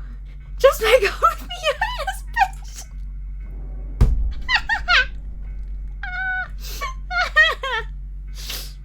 Lunatera had this idea, but instead she forgets it. She finds she's let her grip go slack, and Satos nearly leapt out of the chair to kiss her. That thought is a little surprising, but her buddy made the right call in the moments in between when she was too busy overthinking it. Saturn seems a little mad about that smug face Lunatera is making and bites Lunatera's lips as they kiss. It doesn't encourage Lunatera to stop being like that. This is absolutely insane. Are you kidding? What could possibly be a better use of your time? Don't tell me duties while you're fighting out here, or you would have stopped me before I opened the hatch. You're not just here for fun. You're not doing this just because there's no point in you killing time before the war collapses one way or another. Obviously, I can be sure and still make out with you. Would it disappoint you if it wasn't? Oh, don't make that face. I can tell it would. It's good though. I feel the same way. I wouldn't have let you flirt if that's just all you were. How can you be sure? Looks like I know something you don't. Even if it's just one thing. I'm always the last to know. You always make it seem like you know what you're doing. I'm just acting on instinct. My body knows what to do. Then you should be asking her. She'd know just what to do. September 12, 1963. That's when the first enlarged artificial colony of the native sphere was completed, in a tranquil ball of stable gravity at Lagrange point 5, as the frontline against existential threats, a training facility for a generation of humans adapted to fight in space, as a colony environment with the life, gravity, and culture necessary for human beings to live, thrive, die, and be born, with the hope that peace on earth would reign if we won this war in heaven. Without pressure, water boils off our tongues, and we dissolve into component parts. Without culture, we forget the shapes we're supposed to have and turn inside out into something else. Out of necessity, we created a pressurized environment, exerting enough gravitational pressure to maintain cohesion, all senses, in space, a ship's self to ferry us through the world. They function only in places where the gravity of humans is too light to sustain existence. It was doomed from the start. Of course they were jealous. Of the humans the Earth no longer wanted, flying on zero-G wings. Dr. Nix, Executive Director, Memorial Foundation Existential Expansions. Why they're just throwing around like Lagrange... I don't know what a Lagrange point is. I don't know what half of these words mean.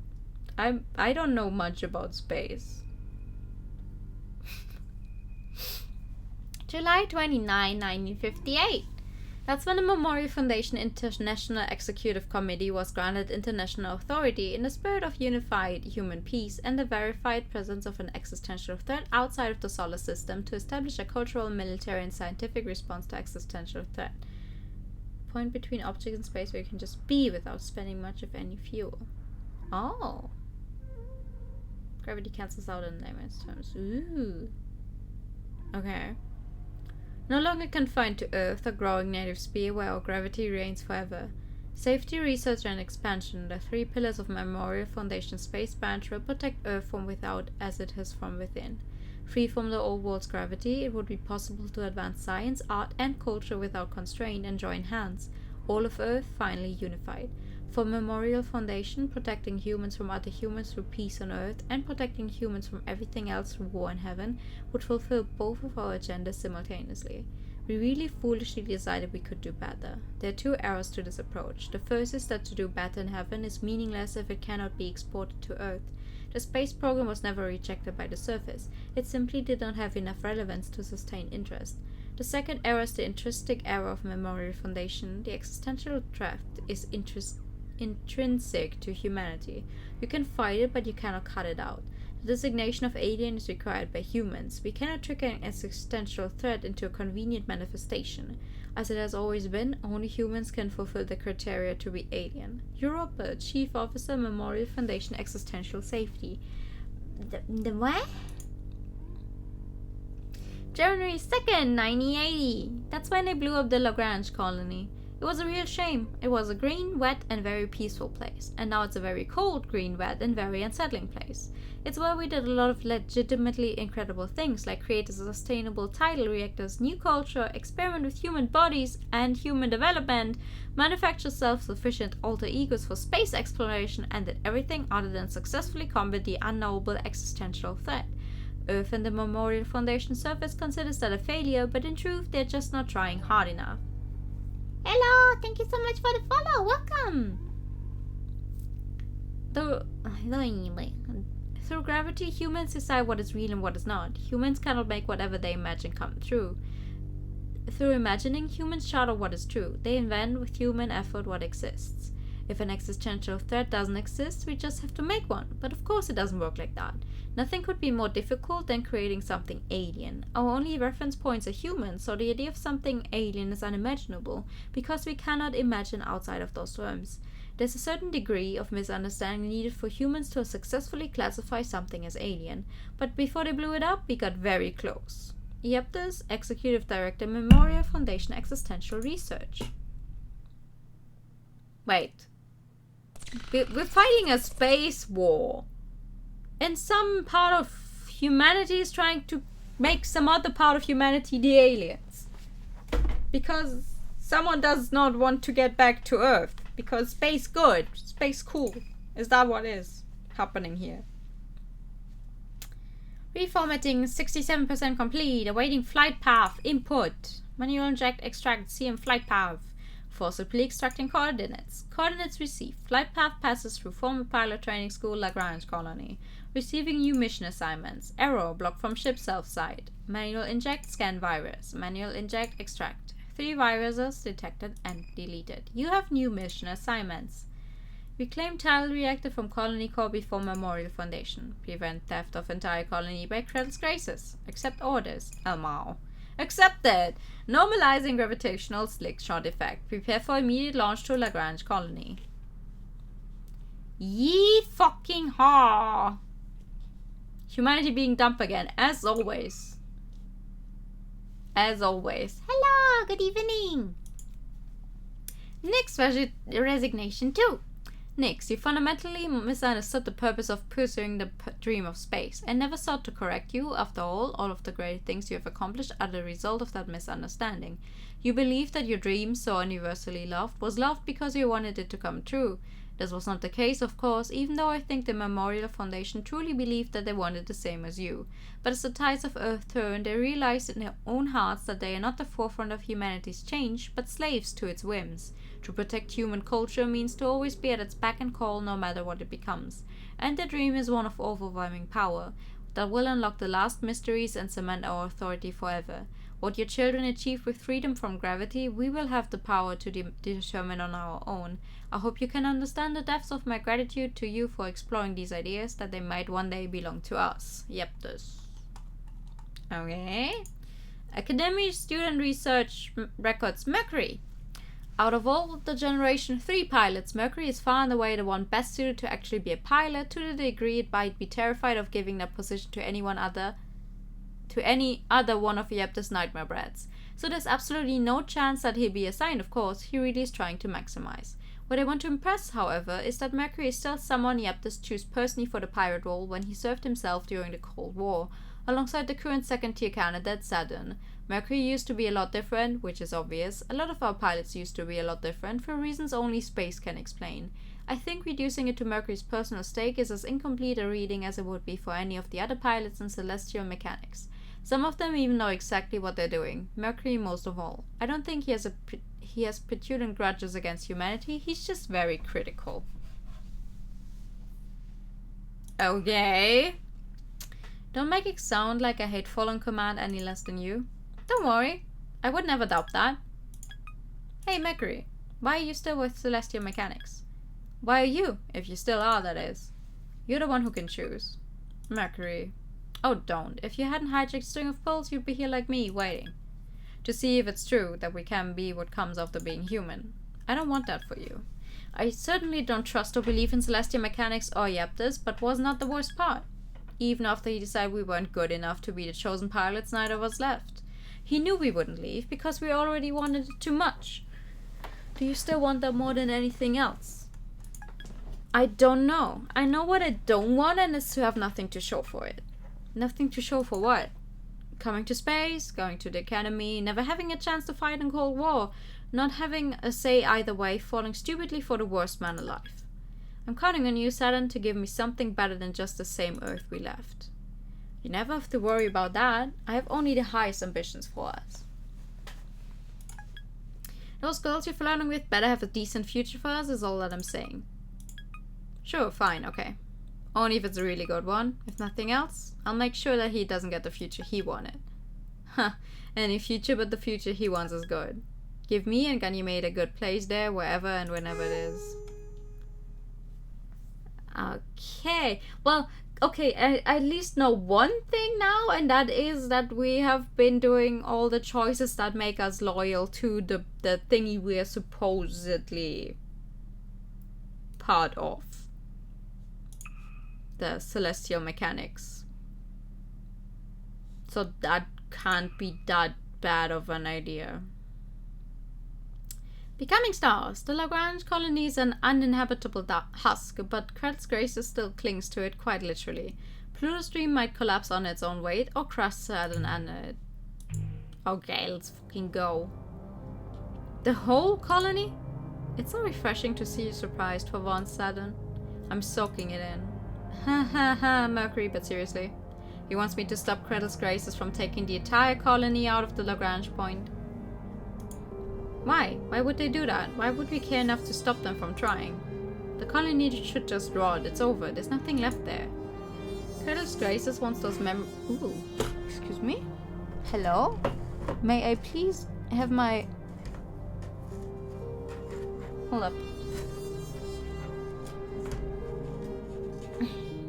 There we go. Kretl's Graces wants those memories to live again. We need to discard Earth completely and start something new. It's an anchor pulling us back home. The success of opening the gravity well on the moon will depend completely on how much is holding us down. Even weak gravity like that. That's more than just stopping her then. You want me to destroy the colony? That's the mission, yes. Not that I'm not the greatest, but isn't it basically impossible for me? It's huge. There's smaller moons. Do your best then. The less memories, the better. I thought you didn't have any problems that the colony should just rot. Huh, that's a funny joke. We both went through the same shit. Don't ask me that. Every happy memory is made retroactively disgusting by the sort of person you have to turn out to be. I hate him so much, I will never get over how much. Saturn. Yes, Mercury. Then why are you still pretending to be with Celestial Mechanics? Why are you doing this is the real question, Mercury. You know him like I do, so why are you still here? I apparently have enough power to destroy a colony, and I can ditch him whenever I want. Leave Celestial Mechanics, take Ganymede. I'll protect you. I'll make sure there's a good future in the end. You absolutely will not be fine if I leave. Of course I don't trust him at all, but he wants what I want.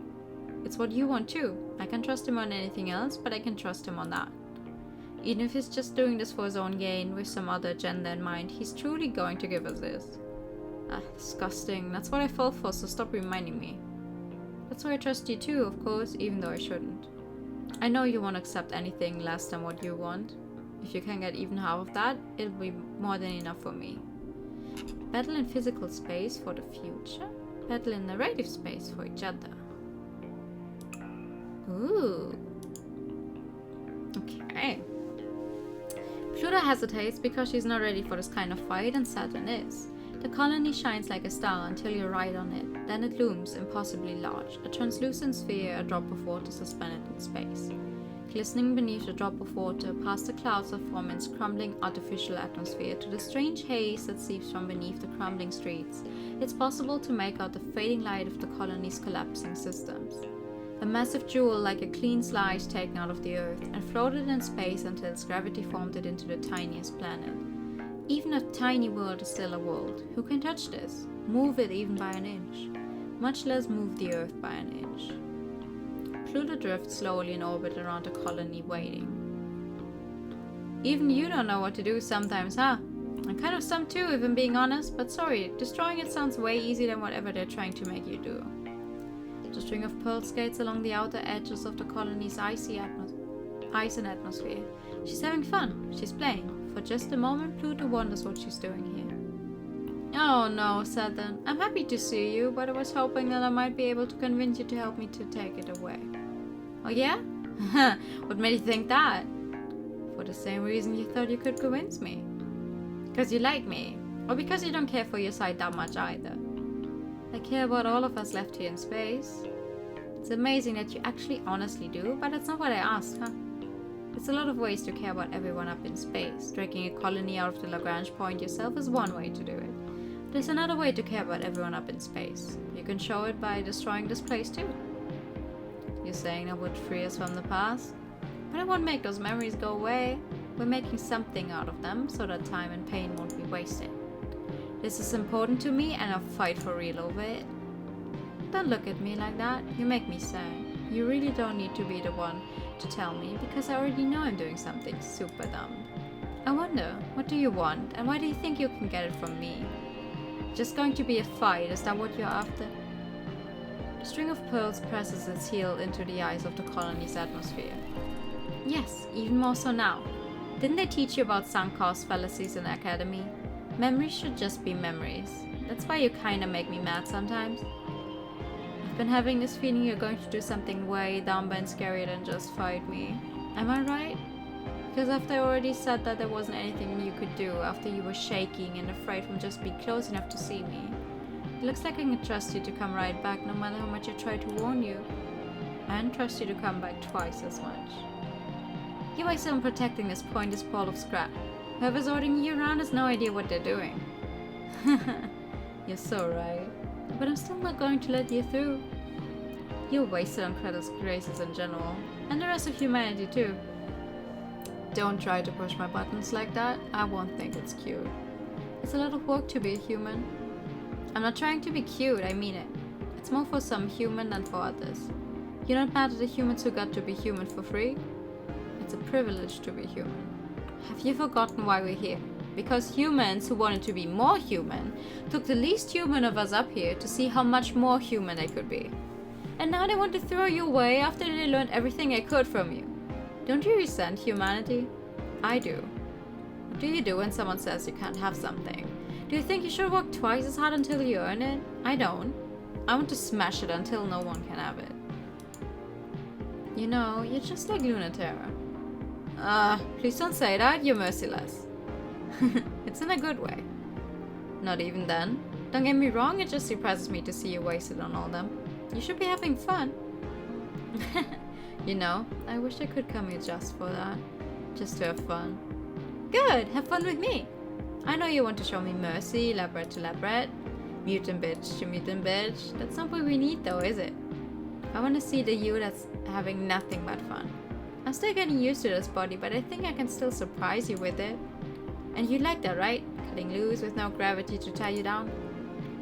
I think about that every day. It's so tempting. You've got to be ginger with the universe, you know, Saturn. Now that you're this strong, you've got to be careful. So much can go wrong. I make sure to be very careful with the universe you love.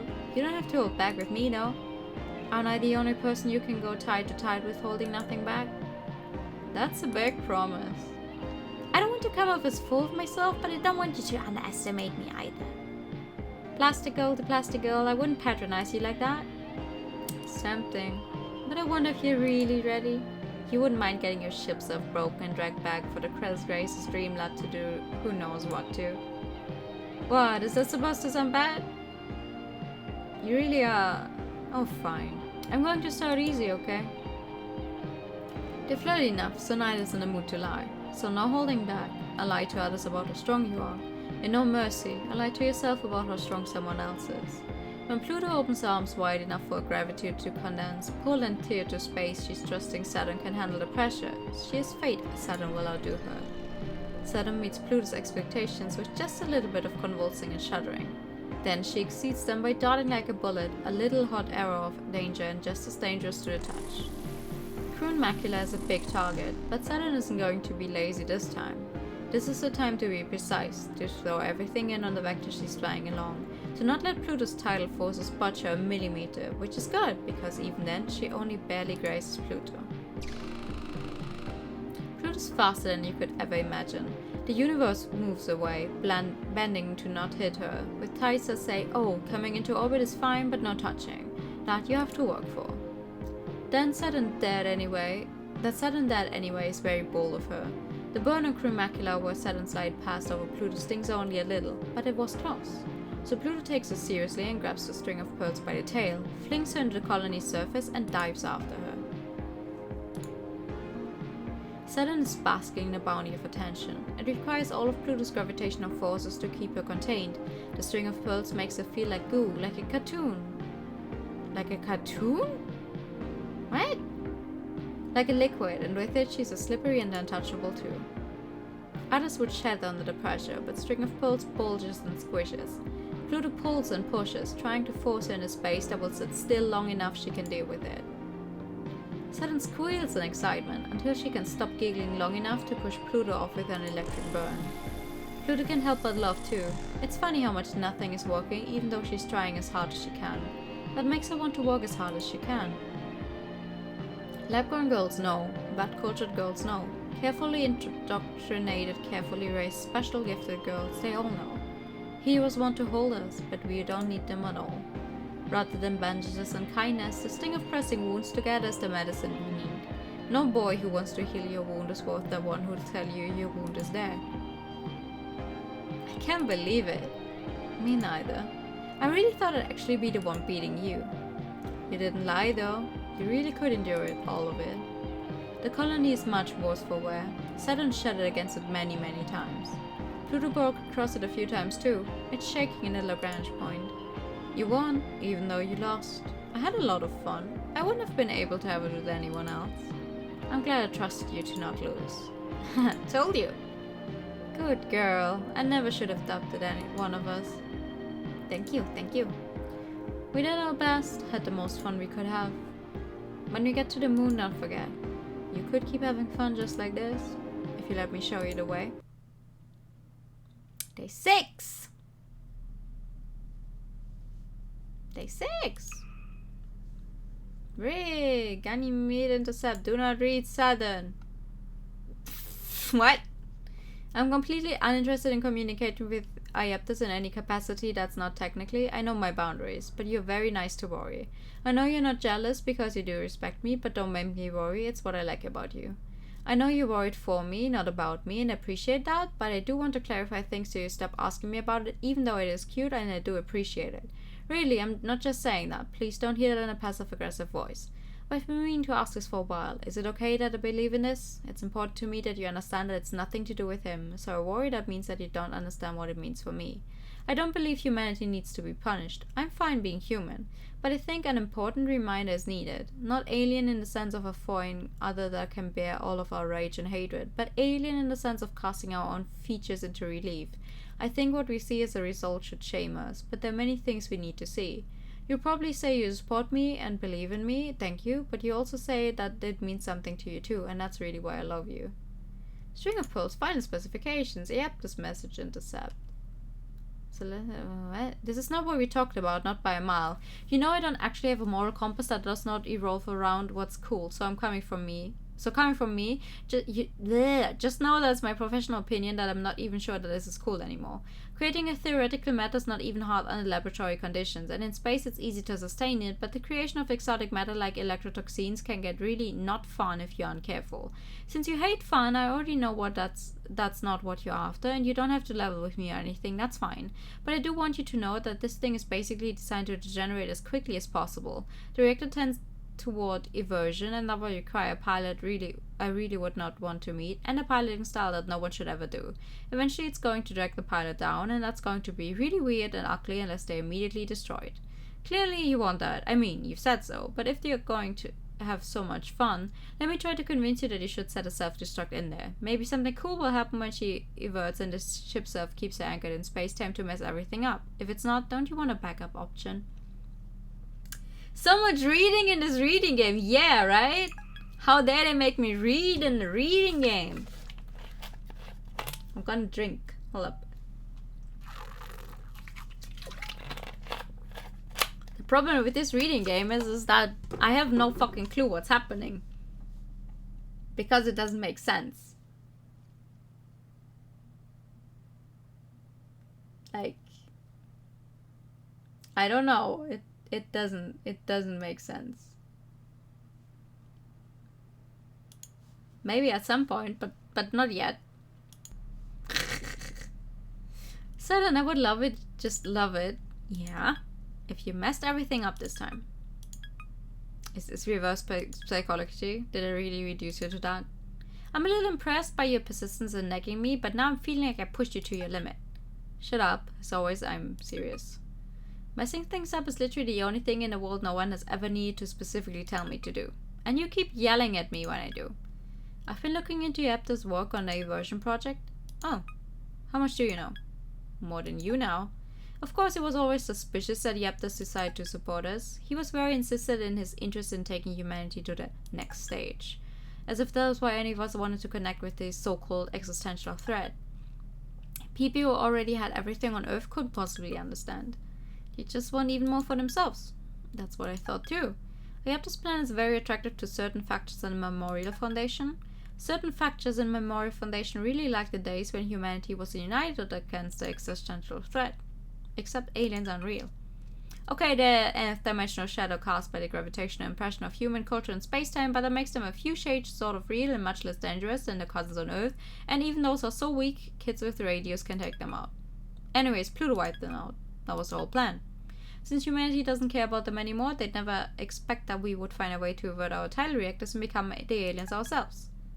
The only alien is what is alien to us, and that's fundamentally humanity. We're aliens to ourselves. That which is human, that humans are not. I don't know math in German. I know math even less in English, so I have no clue how you would read that. I don't know. And Yaptas isn't going to give her everything he has for that. You think he's lying about wanting to? I think he's lying about himself wanting to. I think he's happy to let us complete the project and go home, because he'll have exactly what he and the rest of humanity is longing for. A scapegoat. Someone to be an alien humanity could guiltlessly fight against. Yes.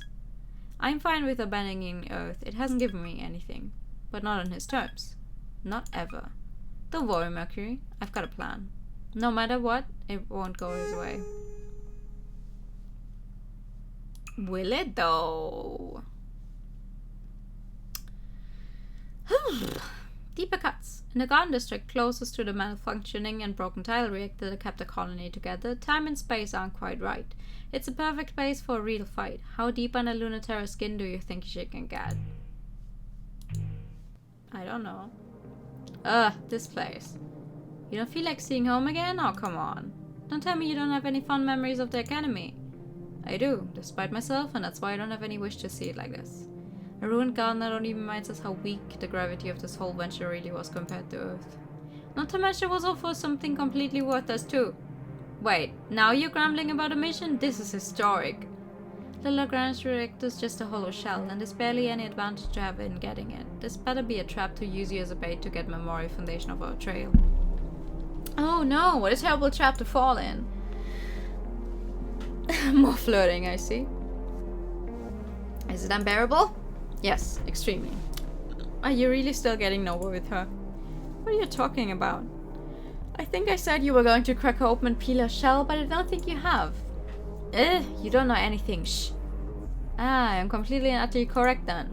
Shh. She's highly evasive, point blank or sniper shot. I can't seem to hit her. You type, I see. Shut up. I got the Academy's most notorious heartbreaker to look like an idiot at me, so I win, so shut up. She's even stupider than I thought she was. But she's not as stupid as me. You're the one with your guts all over the place? Oh, just... fine. I'm frustrated, alright? But it's not because I'm not getting anywhere or because I even care. Alright, this time I'm done playing. Happy? If there's anything there or if she's just metal all the way through, I'm going to find out. If she's that boring, I'll never forgive her, but I'm coming back with guts this time. Fight for real in a fun way. Fight for real in a fun way. Well, I'm going all the way with Celestial Mechanics, so...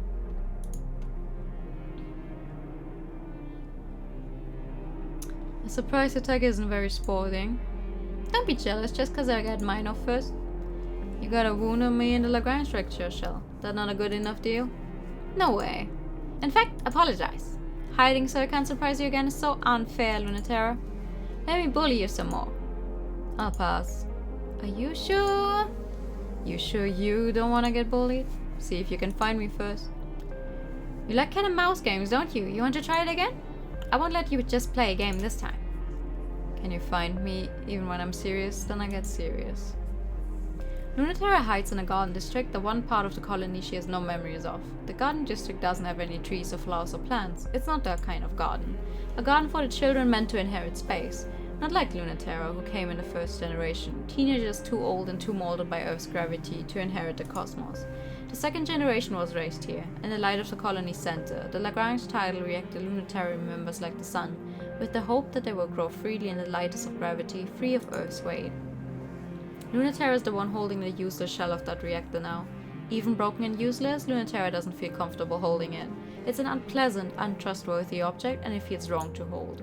It was made by people, but it doesn't seem like it was. It's a fake, but it's uncertainly close to what Celestial Mechanics eventually intended it to be, when they seized control of the reactor before the conflict broke out, something not made by humans. If it's so useless, why don't you just give it back? You can tell what I'm thinking, huh? Or read between the lines. Just like Pluto, but different. Something I still can't understand. You've been playing with her too, haven't you? I sure have. Jealous? Of which of us, though? Both. I could never read the story like you both. I'm straightforward. That's not even a little true. You're being way too stingy with the narration. Narration. You can't perceive space-time as a story, and narration spun out of the ambient gravity of humans, telling you about everything that is, if you can listen. You can't see how obviously your envy is bleeding out and everywhere, can you? I'm slipping, huh? Letting out more than I thought. But see why I'm jealous? I don't know anything about what you mean. I wish I could speak that language. Yeah, it's amazing. You should really be sad you don't speak it. I just have this absence. Your impression on the narrative is something like spill white out, a gushing ocean of bleach, which is a pain in the ass for someone like us. You also have a habit of acting too fast to get caught up in the story, especially when it's not going your way. 3 times faster than the story knows what to do with. That's how you're different than Pluto. She would swell into the atmosphere, but you slowly bleed into the spaces between the lines. I can feel you seeping through, blurring the lines between one and the other. What is it you're after? Curious, then stop hiding! The rain-slick streets are looking more and more the same. The weather's malfunctioning, and the moisture regulator's shot, and the failing gravity is doing strange things, playing strange tricks. Maracrysium's feet are wet. She's afraid. She's falling right into a trap that feels like it's in every direction at once. You can't trick me. Lunatera dodges at the last second, or was never there. If Saturn bleeds into the narrative, then Lunatera's trick is having a real habit of interrupting the story just when it's getting good. Good thing she'll never know how much Saturn and Pluto think that's cool. I have eyes too, Lunatera. Don't think gravity alone is enough. Saturn swipes again. Lunatera wouldn't be hit by such a thing, but she isn't ready for the dripping, sparkling neurolighting. She misjudges the distance, the unsureness of gravity. Maracrysium sparks and bleeds from her left arm. Lunatera swings the spear, crushes the string of pearls to the ground. It crumples, then darts away, lost in a mist. Sudden wears off, but her machine will fix itself, and the poison mercrysium system is only getting worse. You almost got me, but not quite. Is your game off a little today, Lunatera? I thought you were going to be serious. You're going to have to do a lot better than that if you want to see me serious. You're misunderstanding? I'm going to cheat. You're the one who has to take this seriously. How's that arm feeling? Still sparking? Still gooey? It doesn't take that much, you know? Have you been cleaning your system regularly? What kind of fight are you looking for? A one-sided fight where you try your hardest and still lose. Looking for payback. What? No, who cares about that? It's for you. Because you love getting owned. You're never holding back. There's no way I can beat you. You're even stronger than any story anyone's told about you. You always win and no one touches you. If ships sell fights were life and death, that'd make you a genius. But they're not. They're made in the image of plastic toys to fight like plastic toys. So that makes you an idiot for not playing along and being honest. You save a lot of time if you give in and say I'm right now. If you beat me for real, that'll be all the answer you need. Aha, stoic to the last, but that's great. Your holding out on me is actually kind of delicious. When's the story going to tell me what's happening? When are you gonna let me hear about all the static in your joints, the trembling in your mask, your slackening grip? I'm on the edge of my seat wanting to know. Lunatera knows that it's true. Saturn can't sense where she is at all, but she knows immediately that Lunatera knows she knows. Tell me all about that and I promise without any hate or fear I'll listen. You don't believe me, but I promise I would laugh or hurt you. I can see you so you can escape if you want. I'll let you keep that little ball even, and the poison will wear off, but I want to see. Do you want to show me? The mercrysium crashes to the ground, skids along the wet streets of the colony. Her legs give out, and her arms are too weak to catch her fall. A string of pearls lands gently, surprisingly, but that's what these ships were meant to do. They're meant to land gently. Even the electric scenes are tingly, but not painful in a warm, numbing sort of way, like licking a battery with every part of your body. I'm sorry? Like licking a battery? There's no way what Lunatera can stand up. As soon as she lets it all in, she falls in a mess, totally defeated. Oh wow, you really did it. You got so quiet. You're so well trained. You're the big, strong ace, but you shut down so quickly. You really can't deal with me at all. Why is that? Didn't you say you weren't going to bully me? I'm showing all possible restraint. You really did make it hard. I thought you were kinda cool. You really acted like you knew what you were doing, even though you were so scared. Leave me alone. Oh no, baby, but you love this. You're looking forward to it. I can see right through you. These ships are meant to touch. If you never lose, you never let anyone in. Thinking of this as losing at all is actually kind of sad. You want to give this all up and drag me home? Are you really sure? Lunatera, you really ought to not lie to me so much. This smug, untouchable Lunatera that I used to hate, she's so boring. But the you that you don't want anyone else to see, that's a much better you. That's the you I want to see. Lunatera is conscious of her own breath.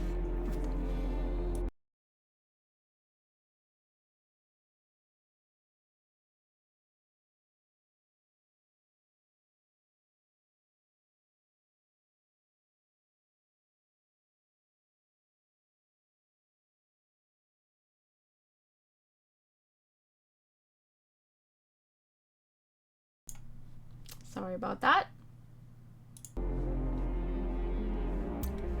Lunatera is conscious of her own breath, of the unconscious pulsing rhythm of her ship's self, which trembles and not just from the electrotoxins. She really can't move in any sort of effective way, but what she's feeling isn't fear or even helplessness. It's anticipation. If she thought that she trusted Saturn as much as anyone else, not at all. Now that she has no choice, she's surprised. She trusts Saturn this much. Wait. Yeah, okay, never mind. Blech. Even knowing exactly what she wants to do. Saturn plucks the broken reactor out of mercrysium's hands and tosses it away like trash. And I will. Now that I have the power to peel your skin off and see it. I'm really happy. I never thought I'd finally get to see you like this, even though you're letting me.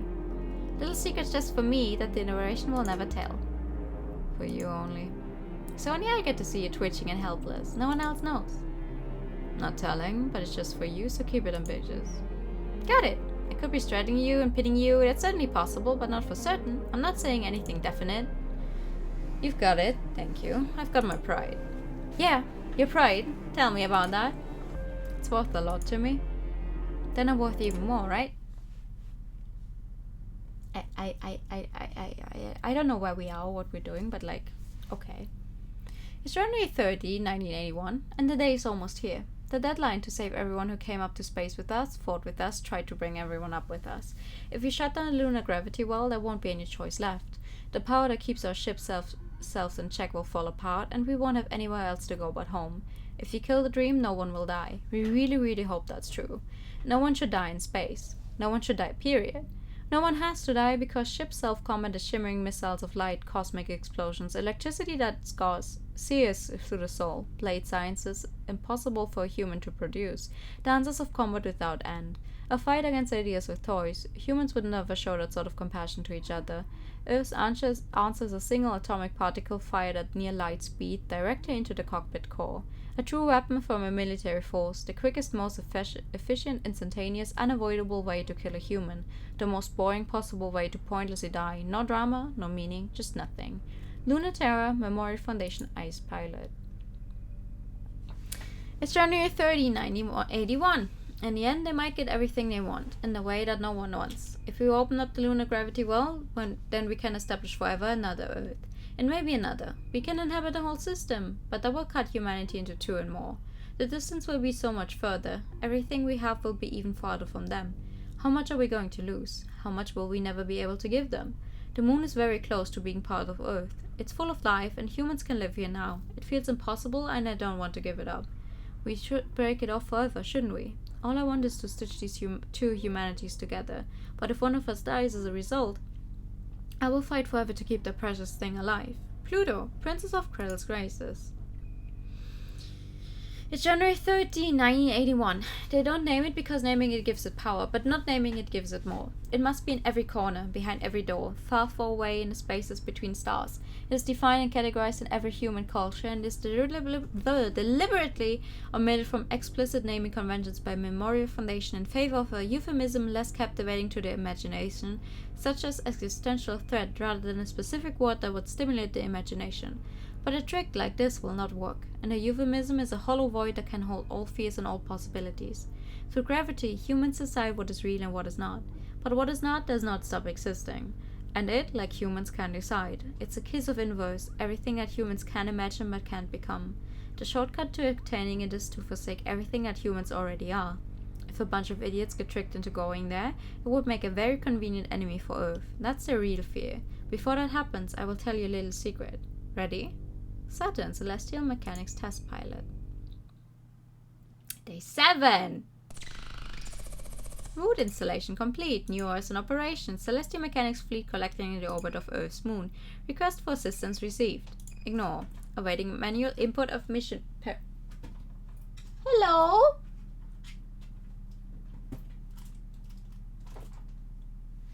Excuse me. Hold up.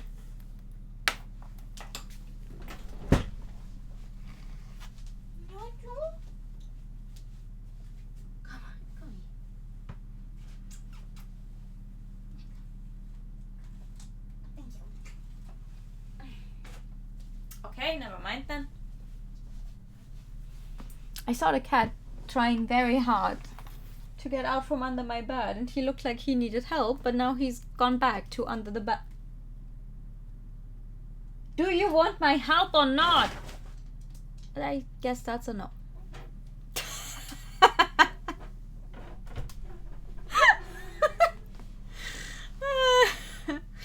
Okay, that was a no. Assist Krell's Graces and Celestial Mechanics with the opening of the gravity well and changing gravitational constants to make conflict with the Earth possible. Mission created. Get in as much trouble as possible with the Memorial Foundation ACE. Mission created. Calculating gravitational slingshot data from server hack. Ready for launch? Yes. Accepted. Normalizing gravitational slingshot effect. Prepare for immediate launch to Earth's moon. Wee. Why children? They aren't children anymore, but when they were pilots, they were, for all the obvious reasons, that children are more suited to be pilots than adults. Since the decline of the space program, there have been fewer and fewer waves of new recruits, and the current pilot generations have no successors. Adults are serving as pilots because there are no longer any children in space, and adults should not have to serve as pilots. It would be cruel to send children to fight a war so that adults don't have to, especially as adults have far more powerful tidal forces than children. In their physical and metaphorical manifestation, ties to the measurement of the authority their culture has over the universe, the light of the soul that turns all impossible things into our dominion. The gravitational forces of children are weak enough to perceive and engage the existential threat without obliterating it instantly, and as a cancer that exerts a subtle influence in the back of our unknowing minds, they are suited to protect us from it. For this reason, Memorial Foundation has pushed against traditional cultural institutions for engaging in existential threats with this more humane practice due to the resiliency of children and detrimental long-term effects contact with existential threats has on adults in the vast majority of cases. Listen, like around the middle of this sentence, I already forgot what the start of it was about. And I remember when I would write sentences like this in class, I would always get in trouble, like, oh, don't make your sentences that long. People won't be able to follow what you're saying.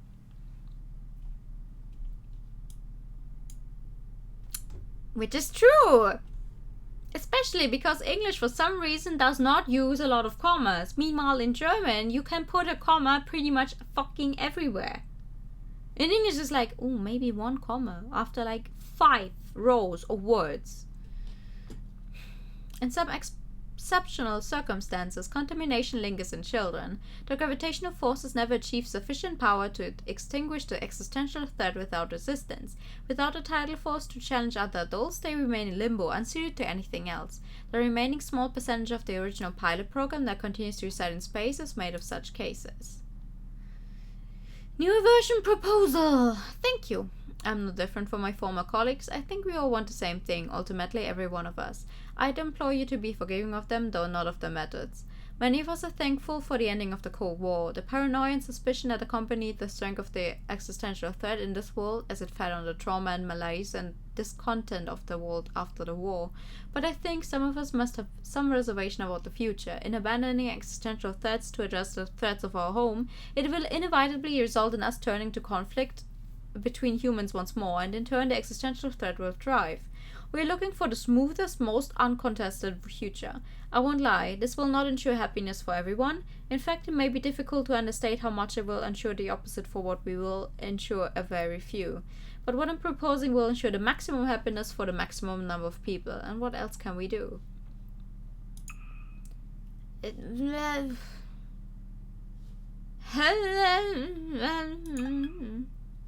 you think about Neve still? That's out of nowhere. I think about them every day, obviously. They're the reason celestial mechanics exists.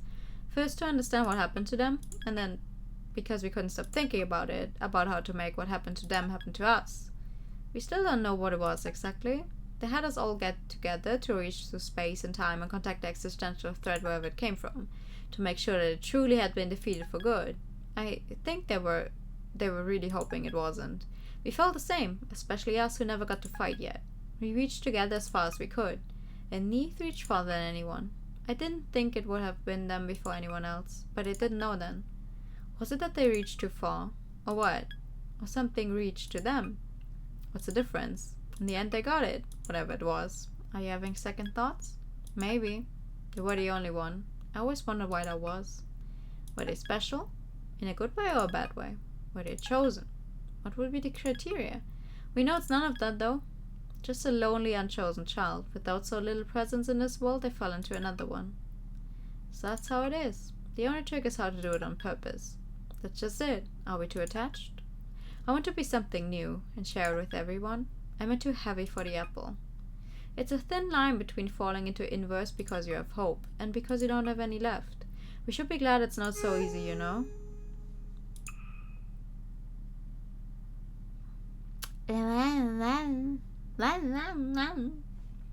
The acceleration due to gravity. Celestial mechanics and Cradle's graces have one thing in common, and that's escaping Earth's gravity. To do that, they need Saturn and Pluto to work together to corrupt the lunar gravity well. It's an opportunity for one to get the upper hand over the other, but they're not thinking about it politically. No. How's the new equipment fitting? It's not that much weirder than how it was before. This mission really is a weird one, Mercury. This was always the plan, you know that. The lunar gravity well is the anchor that all tidal reactors resonate with. It's how ships selves maintain their form, how colonies on other planets and orbital bases and ships maintain environments humans can survive in. Gravity in both the literal and figurative sense is required for us to live in space, and without it we dissolve into the universe, become everything that humans aren't. There's a lot of that in the universe, if you've noticed. If we want to turn to something interesting and specific, we have to make sure that we're controlling the aversion process. Is it going to work? Probably not. I wouldn't trust their tests to do this right. There's nothing in it for him, so why would he care? When he lived on Earth, he had everything he wanted. He isn't like anyone else who came to space. He's just flirting with the idea of transcending human limits for boring reasons and only for his. There are no places left on Earth to conquer, so he wants to be the first to own the future. If this actually works, I don't want to share it with him. Oh, you don't have to worry about that. I told you I was playing this how I wanted, right? I'm not letting him have this. Saturn tempts Pluto to fall in with her. Pluto tempts Saturn to entertain a silly dream. Oh. Well, I'm going for this. Still. On the lunar south pole, the moon's first city glitters mundanely, so ordinary it's hard to believe it's not just another site on Earth. The Lagrange colony was destroyed, the Eris colony was stillborn, but Earth's satellite is almost as much Earth as Earth is. So we have the authority to name Earth's satellite the Moon, part of our body, the native sphere, not foreign unknown Luna. Even if the space program is ended, the Moon will remain part of Earth as it once was before a cosmic event tore it from Earth. Reclaiming the Moon was a historically and existentially important event for all of us, except for this impossible tower on an impossible mountain in a point of eternal light which is not so earthy yet. The gravity well is suspended directly above the tower's point, resonating with Earth to keep every wayward human in space grounded. The Moon has been thought almost all of the Earth's gravity, but not quite. There's still some possibility left. You're quiet. Are you up to something? What makes you say that? Oh, hi the time. Okay. Hi the time. And a posture check, which is very nice, thank you. Ow. Jesus. The towel, but also everything else. Hey, I'm being very sneaky here. The string of pearls and crude macula circle around the small, glimmering void of the gravity well. For all the good it might do, Celestial Mechanics and Credence Grace's capital ships are standing by. Just not too close. Who knows what could happen? I should be suspicious, shouldn't I? I think you must have some sort of evil plan. Of course, you should always be suspicious. I'm shifty. I'm here to get the upper hand. Good. That's why I'm here too. Still, I don't mind if it's your evil plan that finally succeeds as long as it's yours. You're trying to fluster me? Try harder. I mean, it is working. I just want to get flustered more. You're in a really good mood. So I'm extra worried. More worried to be working with you than all the times fighting you. Not in a bad way, though.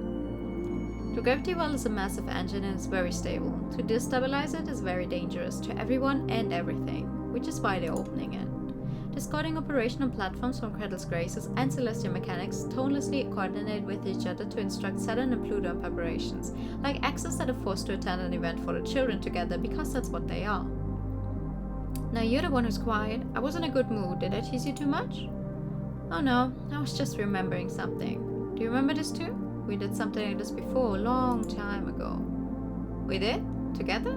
I only saw you a little bit back on the campus. It was a kind of weird time. You seemed really far away then, more so than now, and we weren't there that long. For the third generation, they wanted to kickstart the process, you know? Not a whole childhood of care and attention, but condensed, chemically assisted, cybernetic enhanced growth. They wanted us to go from nothing to perfect. I guess by that standard, we didn't fall as short as we could have. Unfolding dimensional chords, begin torque acceleration. They were hard times, you know. It was really bad at first, right? Not just terrible at all the classes, all of the tests, all of the work, but I wasn't obedient or likable either. I was super annoying. So it feels like that's me most of the time. That can't be true. Of course it's true. I wouldn't have tried so hard if I hadn't been like that at first. When I first got here, I knew I was lucky, and should have been so much happier when I was on Earth, but everything felt wrong. It took a long time for those memories to turn happy. Containing stray particles and establishing that. It was the opposite for me. At first I loved being a science experiment, but I guess it would have been different for you. I didn't think about that. But you made it sound like we met each other before? Enabling physical cancer, limit off. I'm good at remembering people. There's not that many of us, so it's not that hard, but I remember you. You looked like you started out perfect. You know, I was a little jealous of you. I'm not surprised you don't remember the one thing we did together. Everyone was there. We were just thinking about what happened and not anything else. Oh, you're talking about... Yeah, that. We were all there, so of course you were there. I didn't think about it either. Next, the Aptus and Europa all wanted the space program to justify its existence. Earth didn't agree. The alien threat that we defeated with such ease wasn't even worth it. Just a shadow created by waves of humanity in space. A color in the light that fought us and never came into focus. So they had us all come together over the gravity well, just like this, to see if we could pull whatever they were more fully into our universe. And then it went so wrong. That was when the space program really ended, wasn't it? We never should have done it. It was risky, and no one knew what they were doing, and everyone was desperate. I don't know. Maybe Neith doesn't feel the same way. The tiny point of glimmering darkness in the gravity world sometimes shines in such a way that for a moment it seems like there's something inside it. I hope that's true. I want to believe it. I can't blame them for what happened though either way. Really though? What do you mean can't blame them? I mean, they were the one who gave in, right? But most people talk about what Neith did or what happened when they turned inside out in the light of the gravity well. It was as if it was a horrible accident. Not something I did on purpose. Why do you talk about it like it was? I just had this feeling. I didn't really know Neith at all. No, maybe I should just be honest. For a second, I was thinking the same thing. What if I jump in? I thought the same thing. We could have been like them. During the testing, when we saw the gravity well opening before us, we could have jumped in too if we wanted to. It was scary. It was, but a lot of us looked at that and after we thought us too. And that was how Celestial Mechanics was born. That's the truth. Whatever Yaptus really wants aside, we have our own ideas. That's amazing. I couldn't be so brave. When Earth looked at what emerged, they were filled with despair. So that's how I decided to feel too. After all, it was proof that the existential threat was the same thing it's always been. The same thing we've been fighting as long as humans have been humans. The shadow of possibility cast by us. The not quite there aliens we had fought for so long were just caused by our ripples in space-time. We only had ourselves to lose and nothing to gain by fighting them. Where Neith went and what they became, only Venus knows. What did you really feel in that moment, before you told yourself otherwise? I'll tell you how I felt. I felt smug. I mean, I did everything right, and that loser messed it up. When I learned it was the end of the program, I was mad. But when they demoted me from piloting anyway, I realized I was the fool. It was an important lesson on not being a good girl. Stabilizing reaction, synchronicity perfect. Hold until stable. I feel like I know you a little better now, Saturn. Me too, in a new kind of way. Now what did you really feel? The gravity well opens. The reactor is turned inside out, from shining white to infinite black, drawing in all that is and emitting all that isn't. Yet.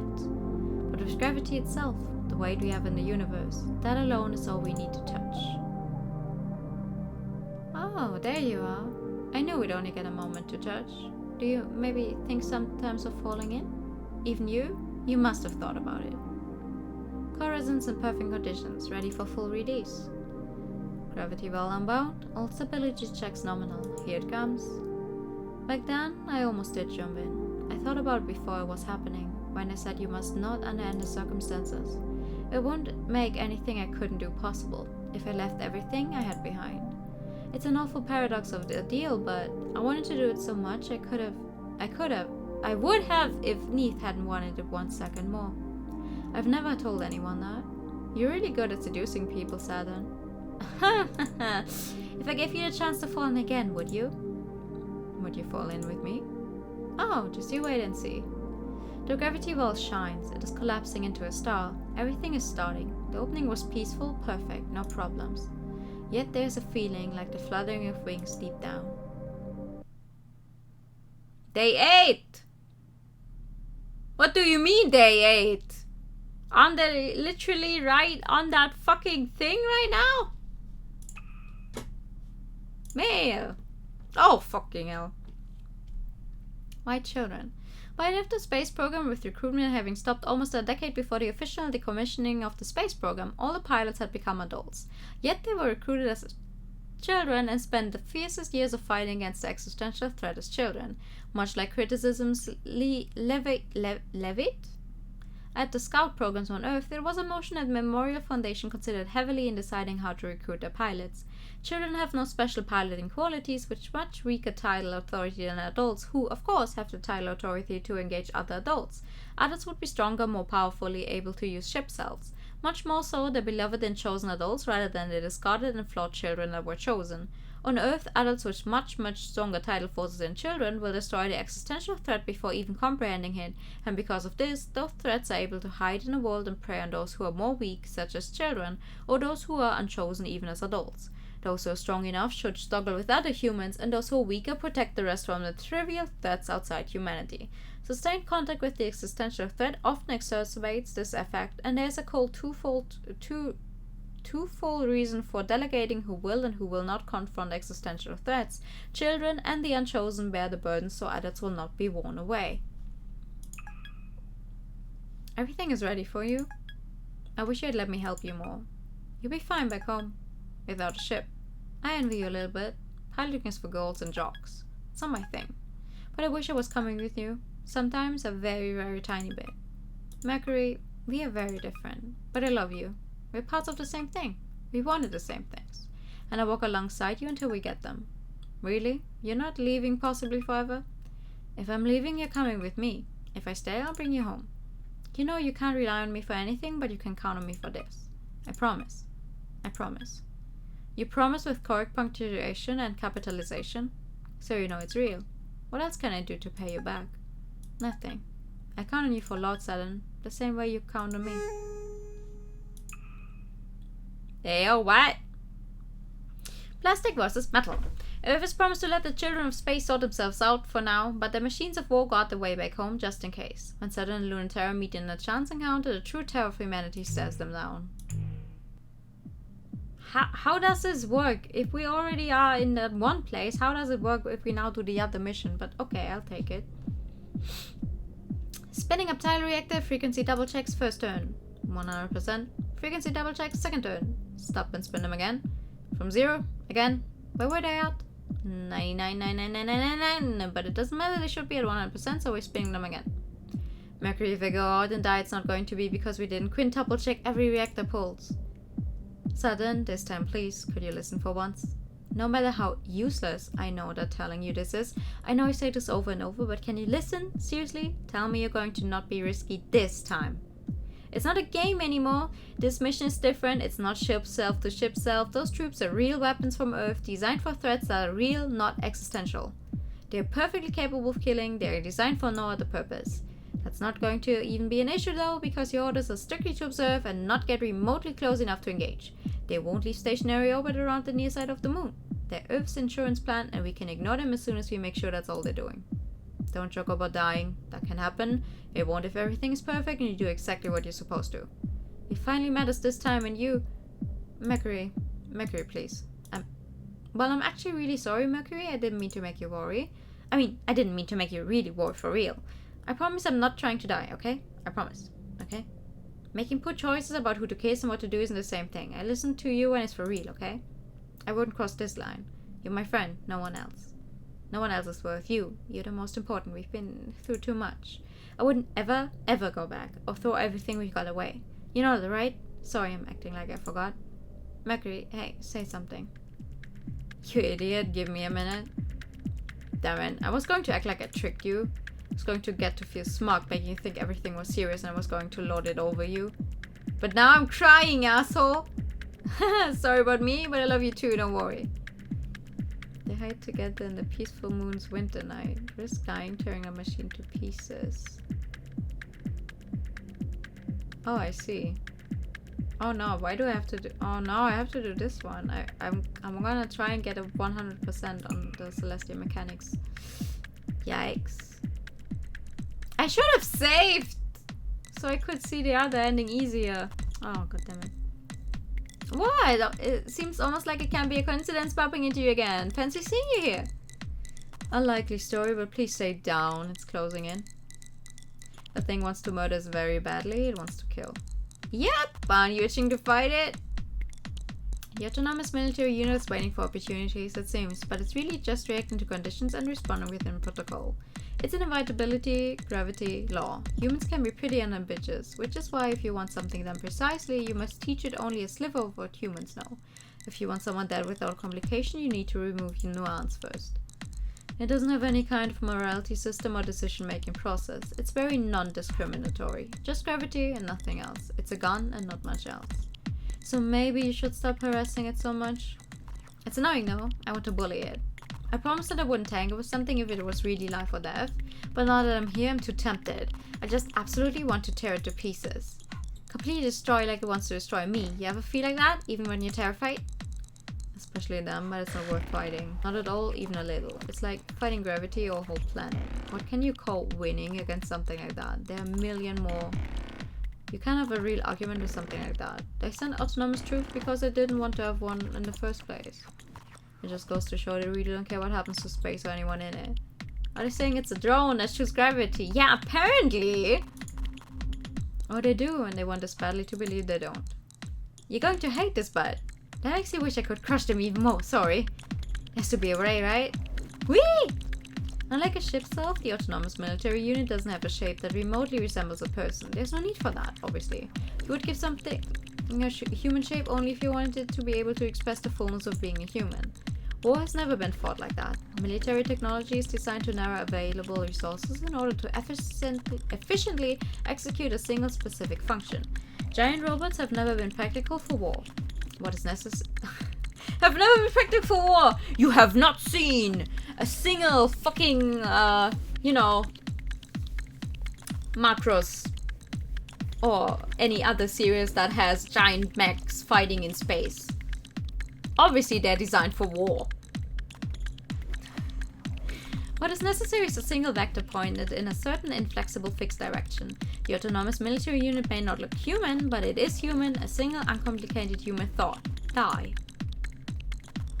I'm worried that telling you this will just encourage you, so I shouldn't. It feels like a bad idea. But they're not invincible or almighty against us, even if they're incredibly, overwhelmingly powerful. Especially here in the liminal zones of the moon, but not ever, not anywhere. It's nice to hear even you get mad about it. Understand the math. We're risking our lives and our personhood, and they're not. It's very one-sided. Humans are cowards. And that makes me want to fight even more. I'm saying it's not worth it. The statement will be lost on Earth. They've got an endless number of drones. But you can destroy them, right? I'm not asking if there's a point. I don't care about that. I'm asking if you can. Let me know how you did it, right? Because you have. You really don't know, Saturn. You just don't. And you never will. You can wish and fight, but Earth will never let us go.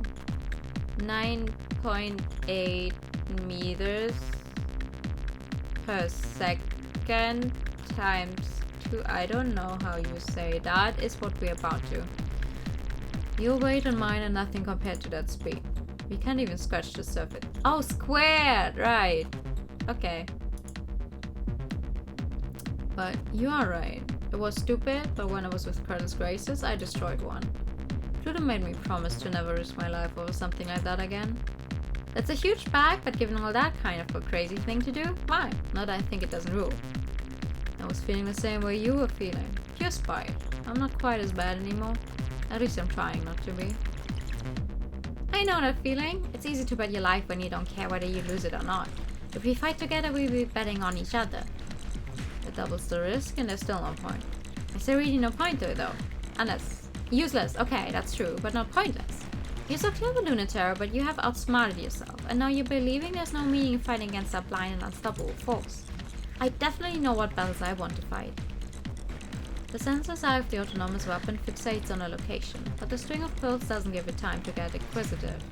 Saturn's closing a distance, cheating distances. It reflexively attempts to close distance too, but its calculations seem to be constantly just off. Saturn, come back. What did I say? Were you listening to yourself? Aren't we doing this? Are you gonna prove my point or what? It's no big deal for you, right? You've done it before, right? It'll be twice as easy now. So don't make me fight alone, that'll be fucked up. I'd be heroic if it's the two of us. So come on, enable me. Don't you want me to not end up like you? Don't you want to not end up like you? The autonomous military unit is extremely simple. It fires a simple burst of metal directly at a cockpit. Particle unaffected by gravity instantly leave. Oh no! It doesn't fire gravity. It just ignores any kind of gravity. I see. In space. That's wild. It takes all the drama and expression out of fighting, the ultimate anticlimax. That's why true combat is ugly, arbitrary, horrifying, a struggle for power in absolute terms, not a romance like fighting in a perfect body can be. It's only because you did something so stupid that I'm joining you. A blue elusive streak, unmistakable but impossible to pin down, follows Saturn. Hahaha, liar, fake, hypocrite, you've never smiled as much before as you are right now. Against even a single autonomous unit, not dying starts out hard and keeps getting harder. Saturn can cheat at distance. It's the reason she isn't instantly dead. The targeting is flawless and predictive, based on clear indentations made in space-time culture by gravity. But Saturn just cheats. Every time she changes the math, and every time it adjusts to corrects and keeps getting smarter and harder. Still, Saturn does the math better than it can. Lunatera will die if she thinks to herself of what was happening for even a single second. So she doesn't. She verbs instead. Do this, do that, make it real, make it happen, don't think or blink. Simply, impossibly, always be doing, always be being. Don't get hit and never die.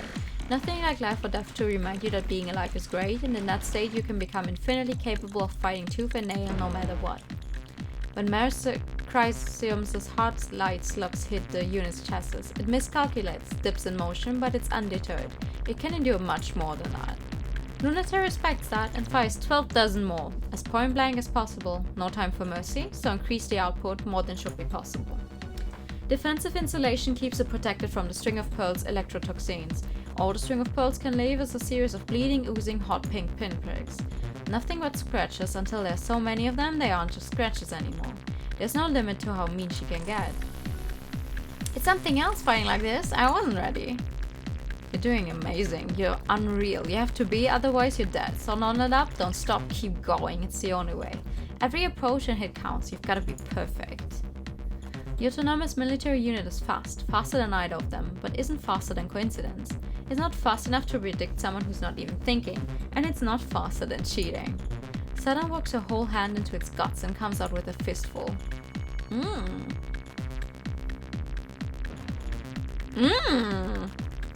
It has dozens of redundant components, designed to withstand unreal trauma and continue fighting, but there's a slightly larynx to fail-safe switch circuits. That moment is time enough for Lunatera to plunge her iridescent blade into the flailing sensors that burn into white light. Even torn in half, ripped apart both ways apart by a division of light and dark, undone, the autonomous unit still moves. The only way they will win is to be completely thorough. Pull the guts out every which way, never show mercy, and never let go until they've bathed in it head to toe. At the end, they don't even realize when the moment came that they were still alive, that they had won. Are you finally satisfied? God, it was worse than I remembered.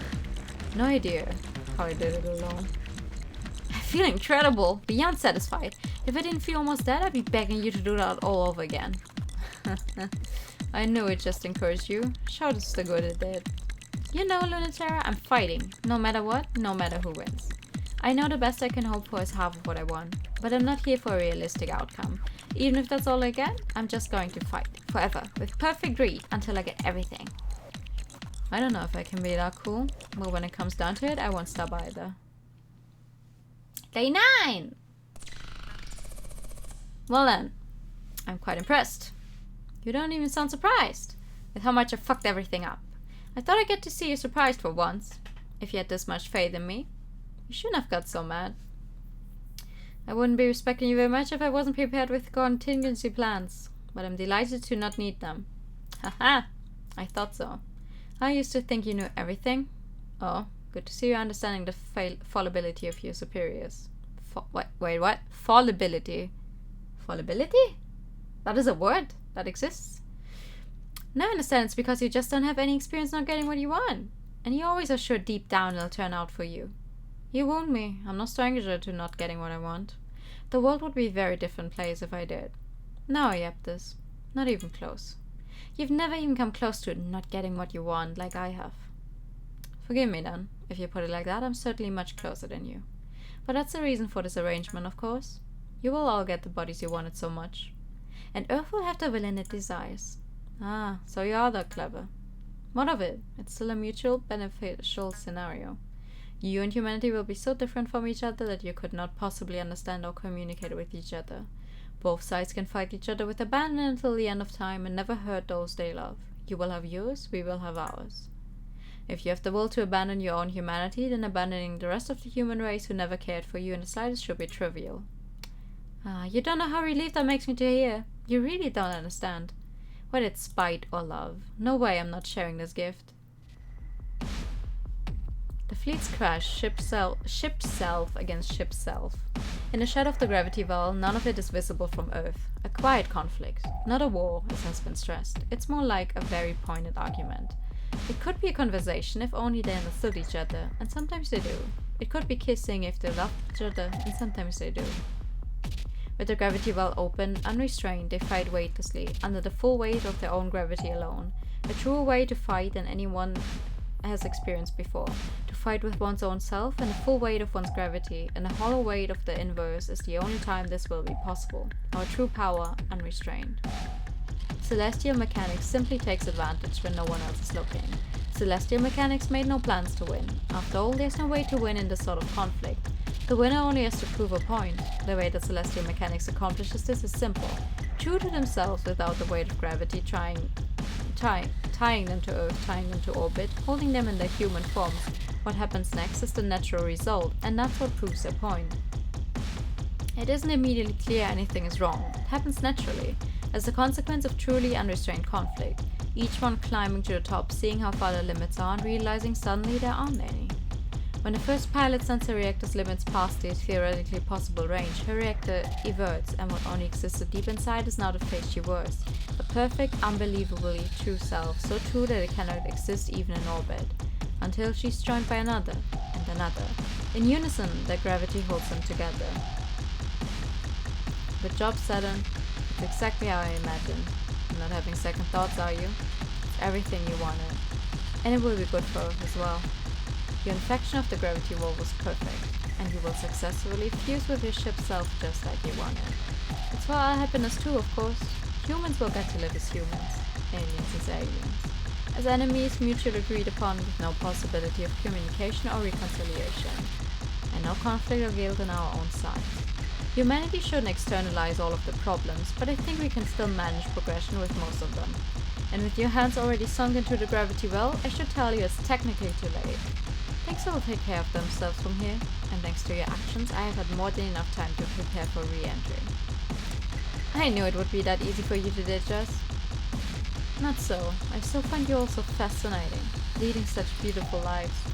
I have regrets, of course, but I have a real world to get back to. I'm not having regrets either. I'm only mad about how much you're underestimating me, because you think I'm satisfied only getting what I want, and not greedy enough for more. Sudden what? Breaks open the circuits and the inversion starts immediately. She can feel the gravity well pulling her inside out. The secret within humans to be pulled to the fore. She needs it, but not just yet. I wonder what it is you think you can do at this point. You've already conceded, unless you're hoping for some reconciliation between humanity and the alien. That is by definition impossible. Is it just me, or is this song way louder than it has been before?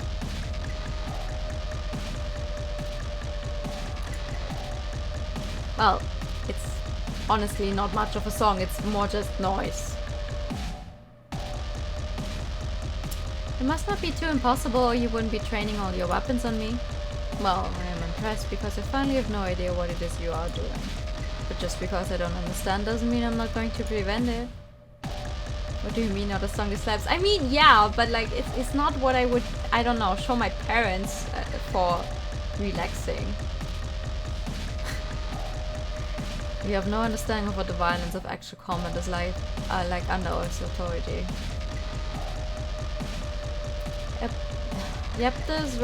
No, I am not pronouncing that. Whatever the fuck that is supposed to say. Wow. It's equipped with certain features that allow it to divide and categorize. It's an abstract ability with a lot of applications, sophisticated and sinister, and the warrant of Earth itself behind it. So Lunaterra figures the best solution is to just shoot him. A lot. It's honestly a very good solution. Diabetes buckles, and whatever thing he thought he was doing, he isn't. Huh, easy. It's because the hard part is coming next. Promise? You say that now, but thanks for going along, even though I didn't tell you anything. I know how to make the best of a bad ending. Hey, it's not anything worse than whatever you had planned, probably. So help me make it the best end we can find. Pay attention or die.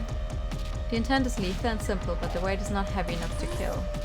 The string of pearls tears a hot pink scar through space-time. Its bullets can go there. If you can come close enough to talk to me, you can come close enough to kill me. But I don't want either. I want to never see or know you throughout space and time.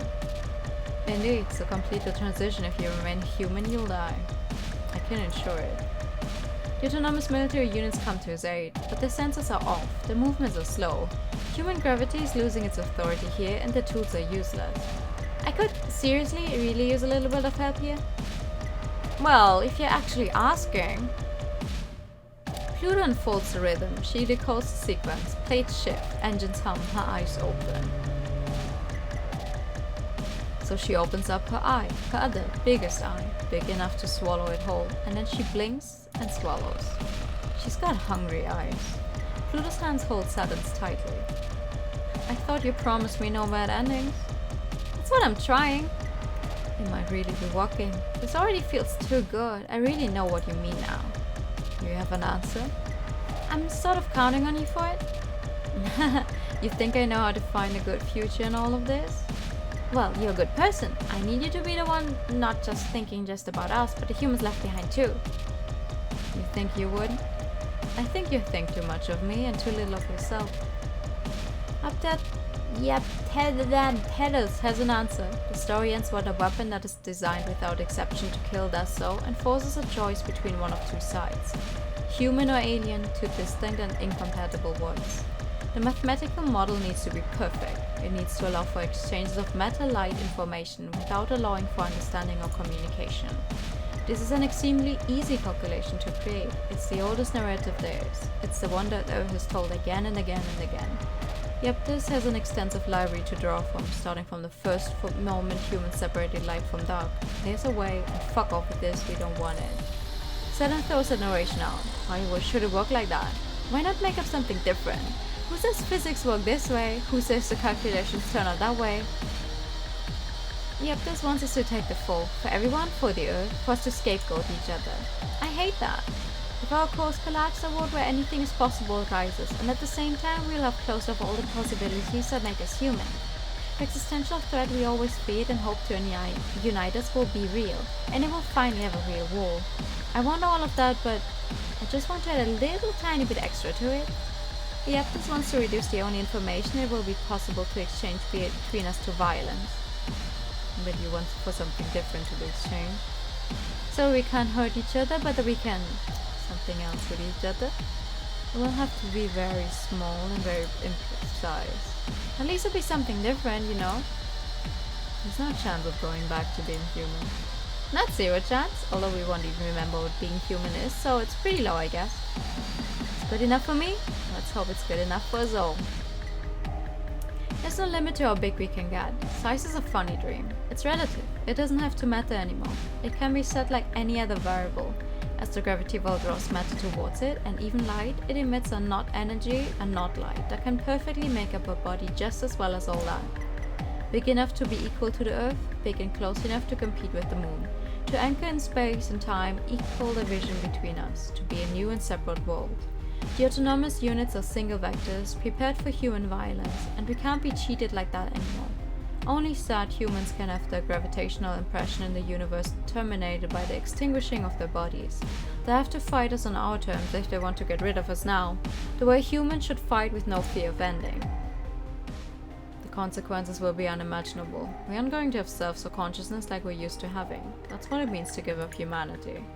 We won't know who we are and we might not understand or grasp each other anymore. That's true. You might not know how true that is, it's so true.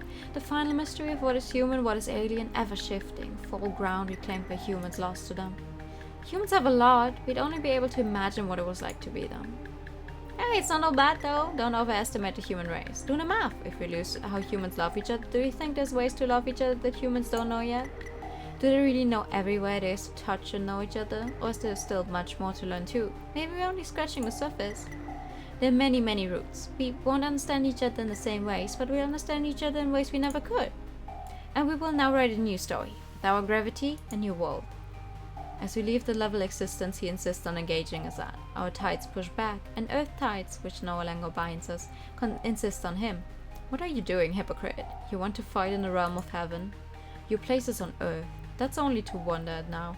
The story's ending twists. We are far away, on another space and time, which is in the sky, but never touch. Until you find your answer on earth, you never touch heaven. You know, no matter how bad you are at being human, there's no other way to be. It's really disappointing, but it's simply true. We just can't think in any other terms. You can say you want to not be human, but can you actually make it happen? Forget even how to logistically, technically, philosophically make it happen. How do you blueprint it in the first place? Every time we try to imagine an alien, in the end it's just ourselves from a different angle, because all we have are human things. So the ambition to assemble them in an order that's alien to us is kind of inherently doomed. But that doesn't mean it's useless. Imagining that which is human, that humans are not. When I say I don't want to be human, what I really mean is, I can't stand being human like this. Emphasis on the like this. What I want instead is to be human like that. That was the beginning of the space dream. Everyone at the Memorial Foundation felt that way when they sent us here. And everyone on Earth who believed in us felt the same way. Let's be more human. How much more human can we be? The faith waned because they were jealous. Yet, maybe also because the direction we were taking in the future wasn't enough. Just another human that they didn't want to be. Or a sort of human that they're scared of being. I don't owe them anything, but there's one more thing I can't stand. Not being seen for what I am.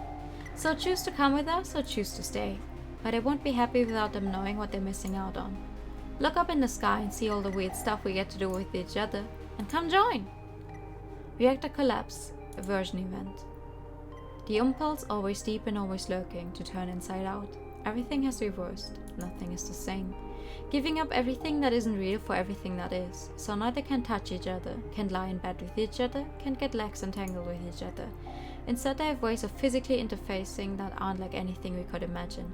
Clouds of particles drift into each other. Maybe they touch through each other, instead of just on the surface. It can be in a cold and gentle way, like through a ghost, or maybe a warm and gross way, like reaching into guts. Smiles communicate in physical light, an embrace of psychedelic mind matter. Lazy sex in a morning bed, except the bed is a curvature of space-time, and sex is something so obscene it would make your mind implode to consider it. Okay, Jesus. The ship self-fused to the height. The gravity reacted to the flesh because humans have sciences to distinguish the differences between those things, and these new aliens don't. They won't have arts or sciences. They won't know what the differences are, and they won't know what they mean. But they will understand the difference between many other kinds of things that we do not understand. A real hero would have turned out differently. But that's not who we are. Our ships have mouths now and they open, and they can scream. They can be sound in space. Now our vibrations can touch the things that aren't there. Humans know it's time to flee. The threat from within is now without, as they desired. The moon is no longer hospitable, as alien and mysterious as it was long before it was possible to reach it. Can speak or write, has other ways of communicating information. Can use the old senses, has new organs for it now. Can love in their old ways, there are new ways of having that too. Laying together in the stars, we can do that though. The metaphor translates that what this is. That's what this is, indisputable. Blee. And everyone is invited, who wants to become a world and never touch Earth. That's a different world now. The strange intimacy can touch us even now, longing to teach us and tell us what they've learned, what they share, laughing without laughing with each other even now. They are so far away they cannot even be our enemies, but they will break our hearts. It's a lovely night tonight, perfect not for stargazing because of the light of the Trinity systems outshines them by far, but it's a perfect night to watch the three of them. Look, there's Lunaterra, the 2-in-1 rising almost full. She almost outshines the moon, a bridge between the Earth and the moon no one can cross. The nebular cloud of Pluto is a shimmering benevolent mystery, swallowing an eighth of the sky in a permanent sort of twilight. And the glittering twinkle of Saturn that tricks the edge of your sight, this way and that, always seeming to be in the corner of your eye, but hard to see directly, and making the boundaries of your heart and mind ever so thin. We lay out our blankets and watch, until someone catches us, and we run, but it's all fun and games, until that day comes. They're waiting for us always, they just need 1 or 3 to reach out to them again, even if it's just to fight, to touch them once again.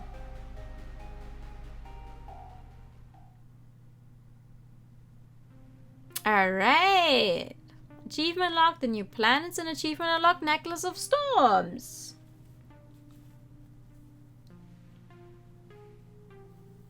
Okay. I guess that is an ending. Of course, thank you. Aw, I haven't actually had a game that said thank you to us as well in a long time.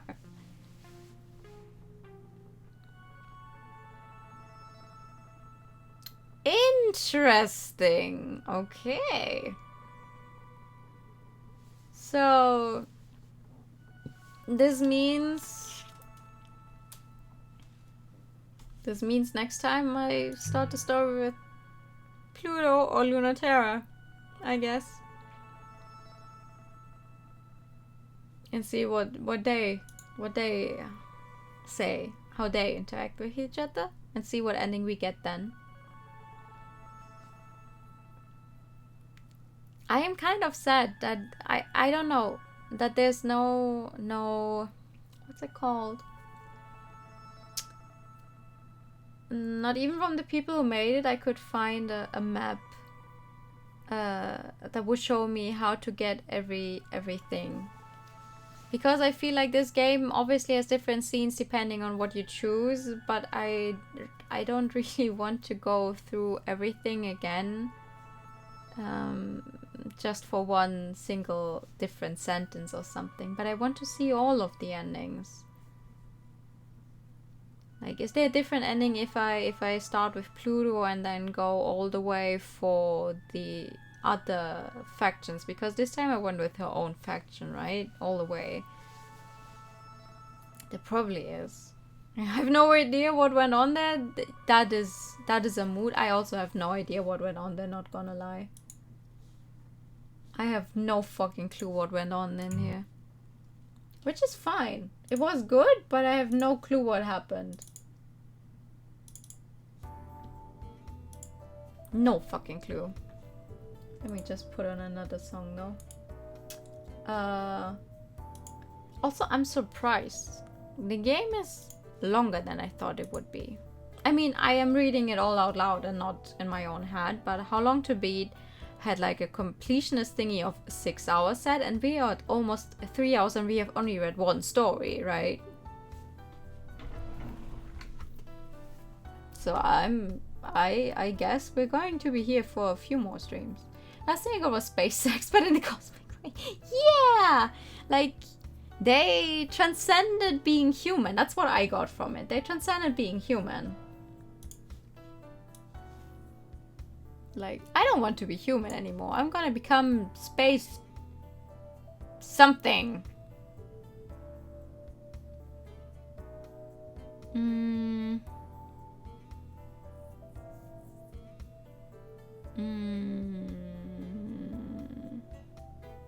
Seems suspicious that they were saying the whole love aspect of being human. Man, honestly, I have no fucking clue. Like, hold up.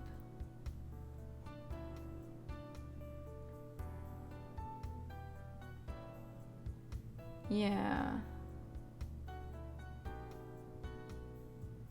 Get all 3 endings?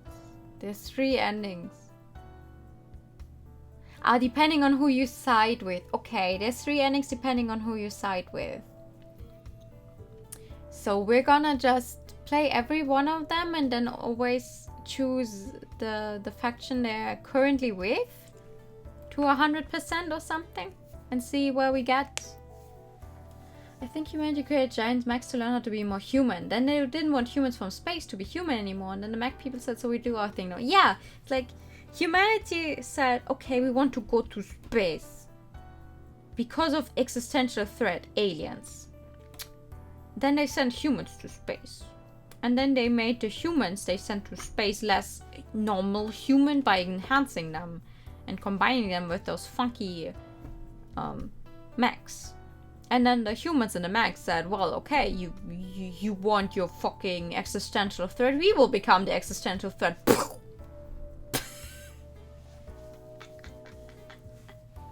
Boom! I am I am in space now.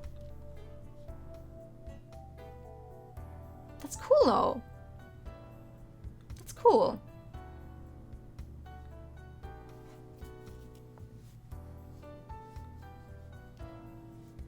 That's cool.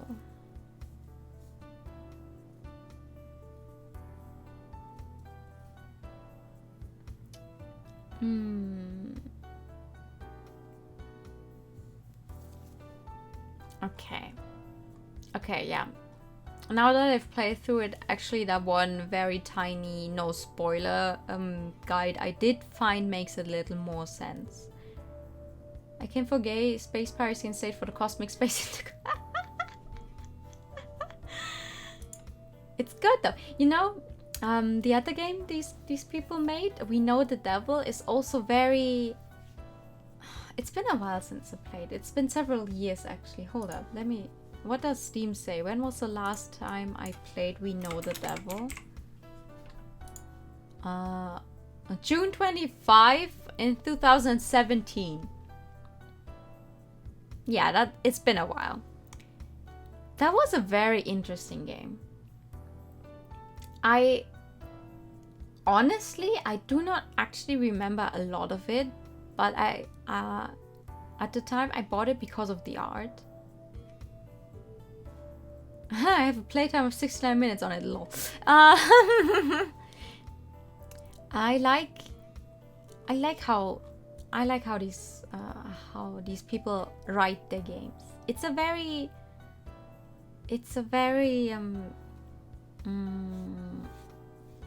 outside of the box way, but in a good way. It's like you can't necessarily describe it or put it, you cannot put it in a box. It's like, okay, I read this, I experienced this, I cannot tell you what it is about necessarily. Like it feels like it's something you have to actually experience it yourself. I like that in a game. I think that's very cool if you manage to do that. It's going straight over my head anyway. Yeah, I mean, We Know the Devil is not very long. I mean, I read that in 69 minutes and I read that on my own, and that one also had so I think 4 endings maybe, and a funny joke. Yeah, nice. Yeah, it has 3 endings and then a true ending, and then an achievement that looks like it's a tattoo reference. You know, Tattoo the band, the ones that made All the Things She Said. So this one is definitely way longer than We Know the Devil, but I like it. I'm very interested in seeing what the other endings are going to be like. We're going to find that out. Well, we're going to find out at least one of them on Sunday. Hey. It's already Wednesday again. God damn it. Yeah. On Friday we shall play Odin Sphere. And hopefully finish it this time. The game is still very much fun, but also I want to be done with it. I want to know what the whole point with all the books and stuff is, so I want to be done with the game. Alrighty though. Who should we raid tonight? Is anyone playing stuff that is that I can actually fucking...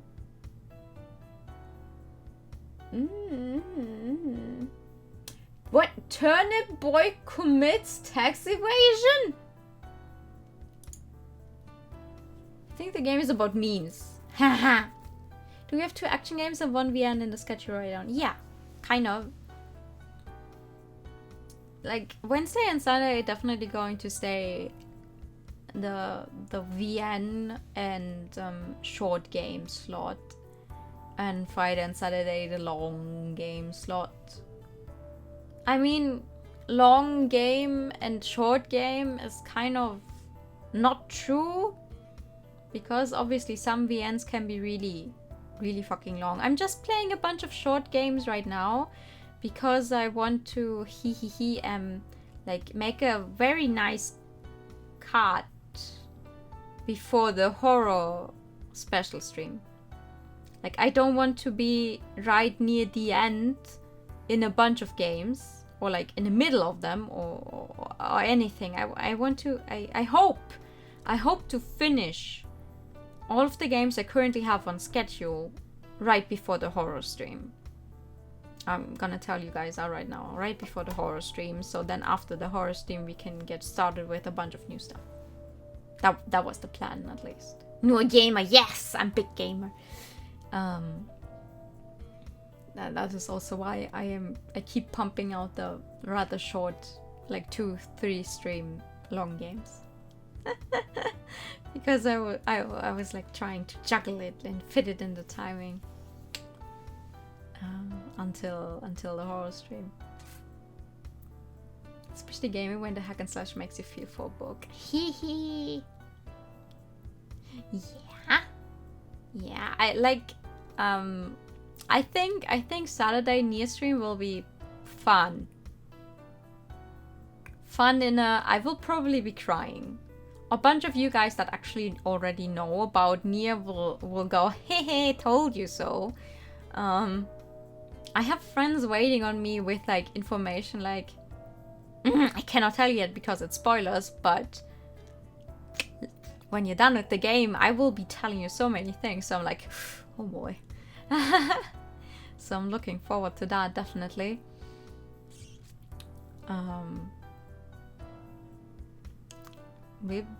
I don't know. I like my hope of no more people dying will probably not be fulfilled. So get your tissues ready for Saturday. I have to get tissues ready for Saturday. I just know I'll be crying. How many more can die? I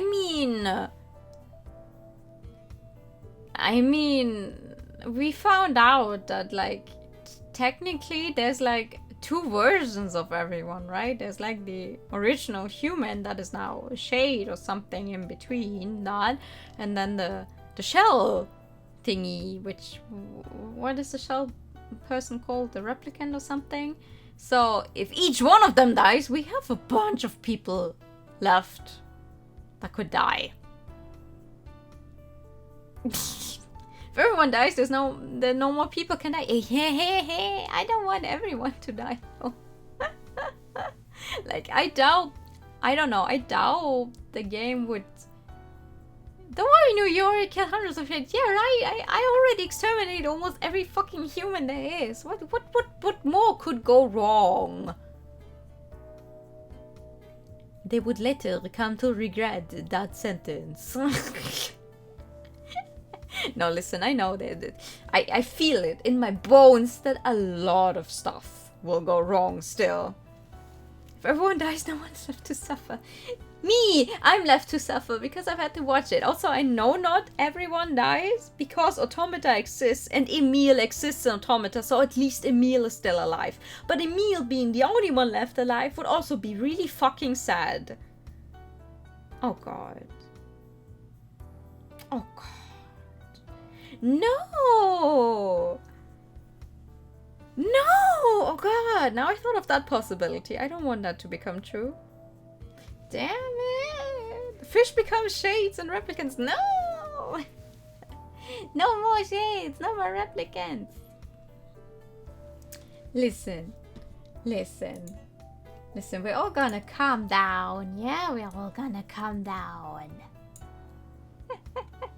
We're all gonna come down and be very happy. And I'm gonna find someone to raid. Why isn't anyone live?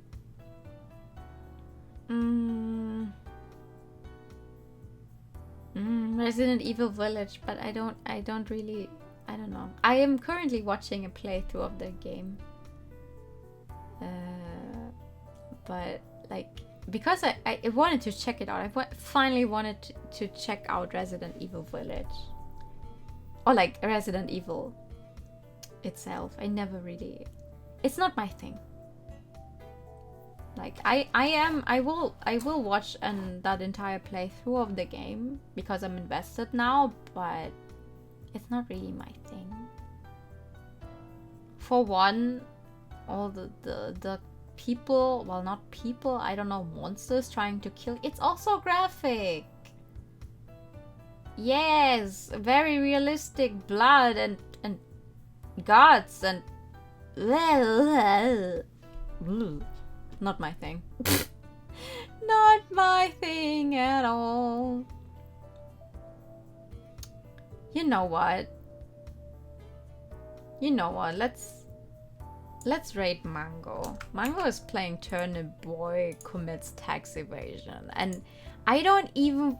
Do I even want to know what that game is? I think I read about it. I think I saw that on Steam? I think I saw it on Steam because that is a game name you definitely remember, and it sounds funny. It sounds funny. So let's rate Mango. We've rated Mango once before. Mango is a burp. A Dutch burp. And they're very cute.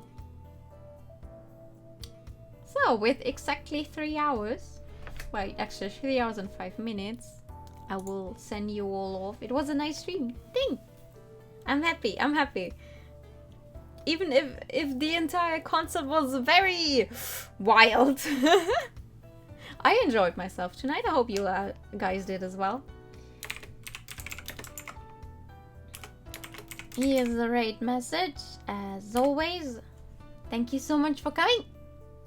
I'll see you all on Friday with Odin Sphere Lift Trazier for maybe the last part, hopefully, finally. Whee! So, good night and bye-bye.